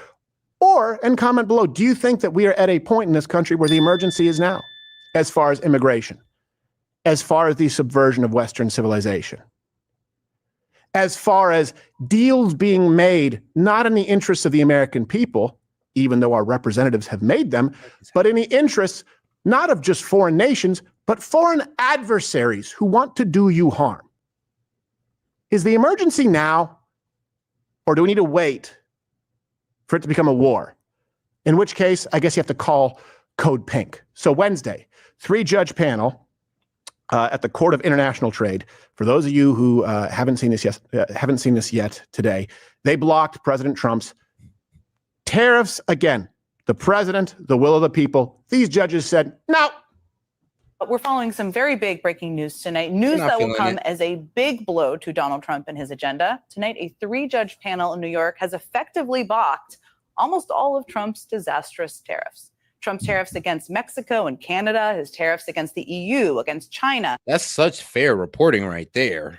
His tariffs against uninhabited islands with nothing but penguins and snow. They are all blocked. The reason why he did that is because China was sending shipments to other countries to escape Trump's tariffs. So the reason that Trump tariffed the world is to avoid China's, well, pretty much what they were doing last time. Pretty much to avoid China's trade scandal of them sending their products to other places, getting it relabeled. And that's why we had a whole lot of products coming in from, well, you know, made in Mexico, made in Indonesia, made in Vietnam. Not really. It was just made in China, but sent over there to be relabeled. By this federal court decision. The court said his effort to justify them with broad claims of national emergencies exceeded his legal authority. Can you believe it? Actually, even under the act that they was pretty much saying it didn't go under a national, you know, what was it, a national emergency? It does say the president does have control under, well, economic commerce, which does include tariffs. So it is a bit crazy how these guys are acting right now about it. The ruling caused stock futures to jump. I'm going to say this to you twice. The Trump policy that was put in place got struck down by the courts. And what did the markets do? Jumped. They were excited about it. The world will reset itself around the restoration of law and order in international trade and the crushing of the Trump tariffs. You know what's crazy though? I actually do want to respond to that whole little Larry Hoover and NBA young boy. Here's the thing. I mean, not to be I kind of got to turn this around on you guys, but I thought Trump was racist. I thought Trump didn't care about black people. I thought Trump will never do nothing for no black person, and that's why us black people are tap dancers, coons, and all that, because Trump will never do nothing for no black person, right? Isn't that what y'all said? But what is he doing? Oh, and you're complaining about it? I mean, don't you believe in second chances for black people? I thought you guys was with us, right, Dems? You know, the party for women, even though you let women get brutalized in sports by men, and the party for black people, you know, even though you let us get locked up in high incarceration rates. It's like, but I thought you guys were for us. What's wrong with Larry Hoover? Dems, I thought, come on now. Y'all sure y'all want to go down this route? And resultant, personal, worldwide humiliation of Donald Trump. So let me be really clear before we get to some key facts. You just heard it. Legacy media does the bidding of Wall Street. Occupy Wall Street was a load of crap then, and it is now. They're happy that Wall Street will willingly and gleefully put the needs of the American people and our manufacturing base and our employment base on the back burner in favor of short-term profits. They think that's a good thing. Because you can look at inflation right now. You can look at employment numbers. I know. And good. Yep. Cool. Oh, wait, hold on. Hey, hold on now. Now, if I was against it, you'd be like, you're a black man. You should be against when your own getting freed. Oh, and now he's a killer and a drug lord. I mean, well, he's been in jail for a while now. I mean, let's be real now. The man been in jail for a while. And I don't know. Who knows? Everybody deserves a second chance, right? Shoot, it's crazy how Trump is trying to do more for criminals and black people than the Dems did. I mean, shit. Who did Obama pardon? That was black. Like, who did Biden pardon? That was black. I just want to know. But oh wait, Trump never does anything for black people or a black man. Doesn't matter. Black woman, he doesn't do anything for black women. Oh wait, he made one his pardons are though. But no, you know, Trump's just such a freaking racist, right? Okay. You can look at, by the way, what happened in Donald Trump's first term. The highest raise that working class Americans saw in their salary in modern American history. They would rather see Wall Street do a little bit better. And by the way, it was already on the way up. And then you just heard O'Donnell, who wants you to stop the hammering. Jeez. You heard him say, isn't this great, gleefully, that the rest of the world is mocking your elected leader, your president. There are no exceptions. They always celebrate the wins of people who want to destroy this country, like China. Yeah. to be clear. Well, he even goes, he said something there that made me it blew my mind. He said order is kind of returning or something along those lines, like the order of global trade. I'm like, you mean the order that's screwing us as a nation? You're happy? That's what I'm saying. It's like, these tariffs were bringing jobs back and pretty much keeping American dollars circulating because we couldn't continue this economic pattern of free trade. We couldn't just keep on sending jobs outside of the U.S. It was going to kill us economically. So you guys were for that? Like I said, the Dems have no solutions but all the criticisms in the world. And it just doesn't make sense. Like, guys, just step aside and you can just cry on the sideline. Be that we're returning to that normal order that Donald Trump was trying to correct? Right. That's not just being against Trump. That's being against us. Like, you don't want us to succeed. By the way, a big part of the tariffs, too, was about China getting their ass in line with fentanyl. Yes. So I guess the order of record overdose deaths. Okay. Yeah. Thanks, O'Donnell. So let's go to the first key fact here. All references available in the description. Number one, the ruling, what their argument is. And Half Asian Bill, you can probably clarify this with people. It's that President Trump can't invoke emergency powers under the Emergency Powers Act to deal with things they claim like trade deficits or China's fentanyl issue, right? That's their standing? Yeah, essentially what they're saying is that even though it's specifically tailored to a particular concern that is backed by a lot of evidence. This isn't just anecdotes or talking about, hey, look, a few folks overdosed. The millions of issues that are coming out of this, people with overdose, the drugs, the border issues, they're saying those are not specific enough to be able to invoke the National Emergency Act and then use that as a basis under the International Emergency Economic Powers Act to do these tariffs. I mean, it's one of the most ridiculous analyses, keeping in mind that the last time that the Court of International Trade even spoke on a presidential tariff was under H.W. Bush in the steel industry in 2002, and they didn't even make a ruling. So this isn't just, Trump is doing something that's a little bit unusual. Well, unusual circumstances require unusual solutions, but the courts even taking up of this issue is extremely unusual. Yeah, and that would, again, seem like the weaponizing in many ways of the justice system. To give you an idea, this affects the Liberation Day tariffs, right? They were like 10 to 50%, depends on the country. Apparently, they may be, I don't fully know this, the government may have to refund businesses that have already had to pay tariffs that have been collected. Now, there are some that are not affected. For example, the tariffs on cars, on steel, on aluminum, because that was imposed under a different law, the Trade Expansion Act of 1962. So some people are a little confused about that. Peter, don't be so unempathetic. You are a liberal. You're supposed to be more empathetic than me, okay? You guys are the parties that love criminals. I mean, you guys should be happy. Think about it. Instead of importing criminals in, we're just going to, take some reform runs and release them. I mean, you guys wanted them in by the hundreds and, by the millions. And we just, want a couple of our own out there. Now, guys, I am joking, by the way. But it is pretty funny how you're getting mad about it. But it's just like, come on now. Don't you kind of see where you guys shouldn't argue this because you said that Trump wouldn't do anything for black people or anybody? Don't you kind of see where you guys attacking this is a bit backwards? Just like, the whole white genocide thing, and you guys pretty much trying to put a blanket over those white people's problems. Don't you kind of see we look a little anti-white? Don't you see right now how you look a little anti-black? I'm just saying, man. I'm just saying. And like I said, you guys let hundreds of thousands of criminals in here under Biden, but you want to complain about what? The two that Trump pardoned? I don't know, man. I don't know if that's a strong stance. That's why. So one is okay and one's not.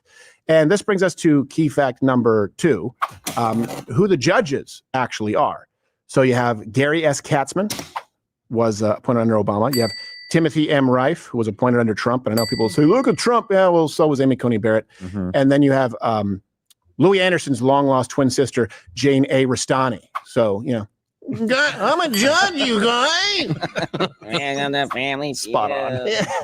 She's not even the weirdest looking district judge, though. No? No, I made a list.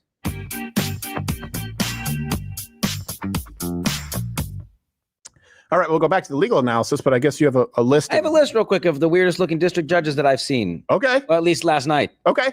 All right. Number 5 on my list is district judge and girl from the Ring, all grown up, Linda Lopez. Oh, Okay, that one's pretty weird. Brush your hair, lady. Number 4, Ninth Circuit judge who requests that both counsels approach the bench so she can inform them that she is in fact the one who farted. Ana de Alba. It was me. Yeah, we know, Your Honor. All right. Okay. Your flatulence. All right. What's the next one?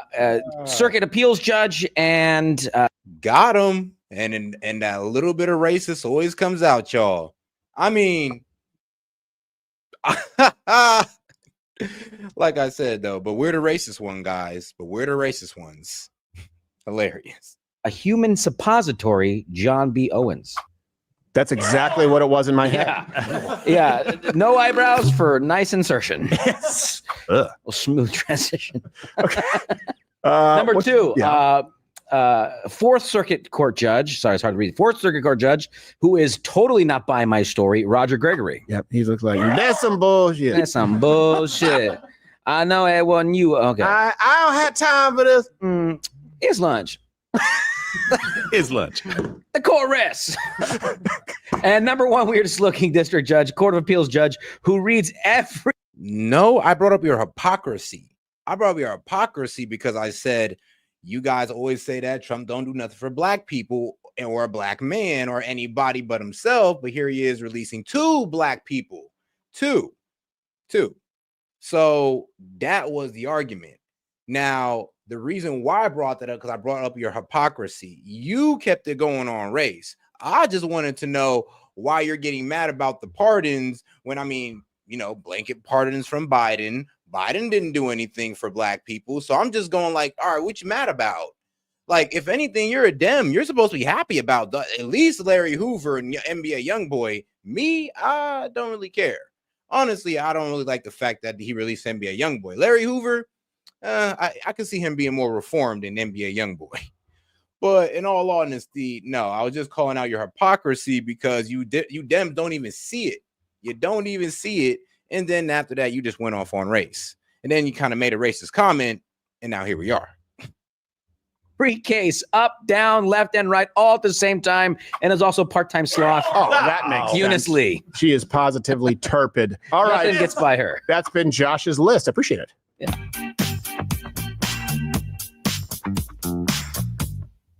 Okay. That is the most white named black person I've ever seen in my life. Eunice? Yeah. They probably pronounce it Eunice. Eunice. Come on, go there and call Eunice. I What? honest, I got a cousin. I know 2 Asian women named Eunice Lee. So Really? I literally, Well, when that the makes picture sense 'cause came up, Lee- I was like, oh, Yeah. this is not what I expected. Not an Asian sloth. No. Her son is you nephew. No, but Asian sloth is my favorite strain of weed. Yeah. So. That's what it turns you into. Yeah. All right. Key fact number 3. And this is really important. Half Asian Bill Richmond will know this probably better than anyone here. What can the Trump administration do? Now, I know they've already filed an appeal. And that's what they got to do. So the very first thing is the ruling from the Court of International Trade will take effect in 10 days is when the officials have to go and walk back everything that they need to do under that particular order. And so the appeal to the Federal Circuit Court, so that's the Court of Appeals for the Federal Circuit, has already been filed. And the Federal Circuit can issue a stay. They can say, nope, Court of International Trade, your ruling incorrect, do not have to move forward with it. If the Federal Circuit decides to say, hey, the Court of International Trade was correct, keep going, then there can be an appeal up to the United States Supreme Court. So I would say we're going to see a busy. I mean, Peter, this is what you started out on. Remember, Hoover is a killer and drug lord. You started out with a black guy. You started out with the black guy. You mentioned the black guy. That's why I kind of picked at you about it. Remember where you started, my friend. That's how we got here. Like, bro, that's why I said I answered your question, because I pointed out your hypocrisy because you pointed out a black man being pardoned. I'm just like, well, that's very unliberal of you. That's very damn, I thought you was a Dem, or maybe I got you mistaken. You did say you voted for Bush twice, but I'm also looking, if you're a Republican, then to be honest with you, I get your criticism. And I don't disagree. But if you were a Dem making that argument, I'm not even going to lie to you. I would have to look at you like, yeah, this is hypocritical. But if you're a Republican, then your stance absolutely makes sense. The next 14 days on this front. And here, just so you know, there are other options, by the way, other tariff options that can be basically implemented via executive order under section, I have this here, 232. And as I understand it, this allows the president to levy tariffs on products that threaten national security. So, for example, that would be like the current steel and aluminum tariffs, Bill? Yes. So the specific ones, this is that issue of like how narrow can it be? So this isn't an argument to say that the president can't give tariffs or initiate tariffs on specific products or specific industries. But what they're saying is you can't just do it broadly, because they're saying that fentanyl is not a broad enough problem, that illegal border crossings by our foreign enemies is not a big enough problem, which really just comes down to, like, that is wild. Saying that a substance so lethal that you touching it can kill you is not a big enough problem, and is getting into the countries in, well, I would say, and then, well, the way Kash Patel said it, enough to get into where it could kill everybody in America and Canada. Yeah, that's pretty crazy. Are you guys not? But it's not a problem, guy. According to the Court of International Trade, it's not a problem. Fucking paying attention? Yeah, exactly. Like what's the number of deaths? Yeah, like when you read the opinion, like the opinion doesn't actually get into the weeds of the justification. It just says, we don't believe it's actually a national emergency, so fuck off. Right? Yeah, well, pretty much. Well, my neighborhood's fine. Bill. Yeah. Well, actually, they do kind of say, well, it is an emergency, but we're still not really going to let you do it because, and I don't understand the rest, and I have a quote later on.